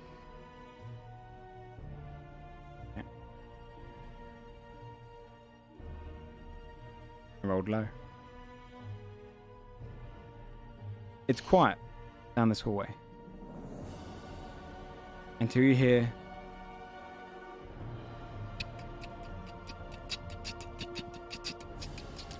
this skittering sound coming from straight ahead of you. Along the ground now, those of you with dark vision, in the small illumination, you'd see this dried up blood below you. No corpses, no bodies. The occasional pickaxe and bag full of unrefined ore lying on the Do I have ground. time to hit the lantern? Turn it on. You can do it right now if you like. Yep. It's on. Just as you do 20 that, feet. This is when we realize we're fucking surrounded. Surrounded, yeah. you see Yep. on the walls, It's like every horror movie ever. on the walls, on the floor, and skittering towards you are a series of these six-legged, fairly small but still like the size of a dog. Some on the walls. What kind of dog? This looks like no dog, Spaniel? it's just the size of a dog. Like Oh, a you mean Schnauzer? no, more like an Alsatian. Like these are, when I say big, I mean when I say small, I just mean that they're not the dragon size. Some of them are on walls, Chihuahua? some of them on the ceilings, some are just running straight towards you. The light glimmering off their chitinous bodies. You see this red belly flesh beneath them, but covering it. These pincer-like arms pushing them forward. You see these teeth just glaring, and you just see them all moving towards you. I will show you No, I don't want to see. It's okay. the map. Oh god. Any players will be Map time. next time as you're in the halls of the Cruthic. Jesus Christ. And Have that's nice where, flooring. that's where we will leave tonight's session. Yeah. Oh shit, dude. Cool. As you guys head into the Cruthic halls, having been thrown deep into it. All right. Wow, Joe, this map looks great. What did you use? Oh, thank you for asking, Sam. I used Dungeon Fog to build this map. Dungeon Fog? That's right. This one's a dark map because there's no lighting in What this is area Dungeon now. Fog? Well, Dungeon Fog is our sponsors for this month, Sam. Thank you for asking. This is a browser-based map building tool, and this is the map one of the various maps that I built within the mountain of the Cruthic, the kind of mining cart one. You'll see some. This is of my maps I built. This is my least favorite one that I built of them all so far. So there's some cool maps I think coming up. And you guys are about to fight against Cruthic for the first time. Oh, Each really of those excited. symbols represents 2. As they kind of move together. Awesome. Yeah, for the sake of initiative rolls. I've been longing for combat. I know. You're about to get Time. it. Fish at them. I imagine a couple of sessions worth of combat is potentially on the way. We'll see. Okay, I hope we're ready. Yeah. So thank you guys for coming out. I appreciate it. We'll do some shout outs and then let everyone be on their way. And then next week, you get to see these guys go into what essentially I'm going to say is the end of baby mode. There's some hard stuff coming up in the dungeon. Nice. That should be Yay. exciting. Really excited. All right. Well, I like let's start. Let's start with Old Lady Gamer going round. Have you got anything you want to shout out? Hello, Buddy? it's me. I would like to shout out Affy and Dwarf Enzo for being so great. They're my favorites. Yeah, that's what I would like to shout out. I have nothing. All right. Just them. That's good. No, yep. Go and check out Affy every week on Twitch.tv Godforged in the city. Shane, Oh you got anything you want to shout out? Nah, shouts out to Dungeon Fog. Good maps. Yeah. Thank you again, Dungeon Fog. Are you sure you got anything? What are you going to be streaming, buddy? Nothing today. Not streaming until Shane. tomorrow. What are you going Did to stream I tomorrow? see a poll and you had House Flipper listed as one of your options? Yeah, it didn't win. I voted for it. I was real excited. You were So close. do it again. Next week. Okay. What are you going to be playing tomorrow, Shane? 7 Days to Die with Sam over here. Ah, you guys heading back into the super hard mode? Yes. That's right. It's going to be brutal, dude. We'll skip straight to Sam. We'll come back to Bree just because it'll be relevant to that. So are you going to be streaming that as well, I imagine? Yeah, I'm going to be streaming right after this playing Mordheim. We're doing a Warhammer Fantasy Skaven co-op with Kraken. So stick around for that. And then tomorrow we're going to be playing 7 Days to Die on super hard mode. I mean super hard mode. It gets ridiculous on that hard mode. We literally like turned up all the difficulty stuff. The zombies are insane. We did baby horde mode and I is- sprained a leg Don't within say like that. We did 30 hard mode seconds. as well. Oh, Yo. good. Joe, thank you so much for today's session, dude. This was like maybe my favorite session so far. It was really, I really good. appreciate it, buddy. Thank you. Thank you for playing. I know that like for combat wise, you guys are gonna have fun with the next bit. I'm sure. I've really enjoyed designing it over the last week. Bree. Yeah, I don't have anything to shout out. Shout out Affy, my homegirl. We become an Hope I don't Affy stan die account. in these fucking mines, but Are you Yeah. are you streaming tonight or tomorrow? tomorrow probably more Horizon Zero Dawn. I'm really enjoying it. So You've got into a streak of Yup. story games, right? That's endless. yeah, after this, I'm Dude. doing Uncharted series for the first time. Oh. So I've heard they get really good from 2 onwards. that's what I've heard. So Alrighty. And lastly, Jari, anything to shout out? I'm all good, thank you, Joe. Alright, buddy. Well, for me, again, the only thing I can really shout is Tuesdays I do homebrew streams where we read a bunch of homebrew that people on the Unearthed Arcana Reddit make, or on the D&D Reddit, or even on Twitter. If you have any homebrews that you want to share, it's a good chance to come on by and just talk D&D stuff. I talk about the session as well, and get a chance to kind of talk to everyone. So pop by for that. I have no idea what I'm streaming this week. I have no idea. So I'll work it out tomorrow onwards. But thank you guys and gals for playing today, and thank you everyone who came to watch. I really do appreciate it. If anyone's going to go and stream now, Sam, you better do Moldheim. Do you want me to host you? So It's up to you, dude. Yeah, I mean, like, if you're starting up now. All right. Yeah. Imagine I say no to that. On second thought. You. Yeah. No, you're right. Oh shit. Yeah, go and watch. Sam's been doing. Is it Mordheim? No, Mordheim's. What is Mordheim? Mordheim. Yeah. I'm City getting of the confused with Damned. It's like turn-based one, isn't it? Yeah. It's like turn-based kind of XCOM, but set in like a Warhammer fantasy universe. And he's And it's killing pretty off all the tough. lads. And We've not killed anyone. well, that's not true. They've been Let's naming see all the what characters happens after next. friends and letting them die. We've killed like 3 of our friends, but not all of them. And Criken, last time I watched them play it, Criken ruined one of the Witcher songs for me. I sat there in the chat. Yeah. I can't remember what. Banana Tiger. Don't. You re-ruined it. You for yourself. I know. I can't get it out of my head, dude. I don't want to ruin it for everyone else, but there is a specific Witcher song now that I don't think I can play in the D&D campaign. But go and check out !cast. Go and check them all out.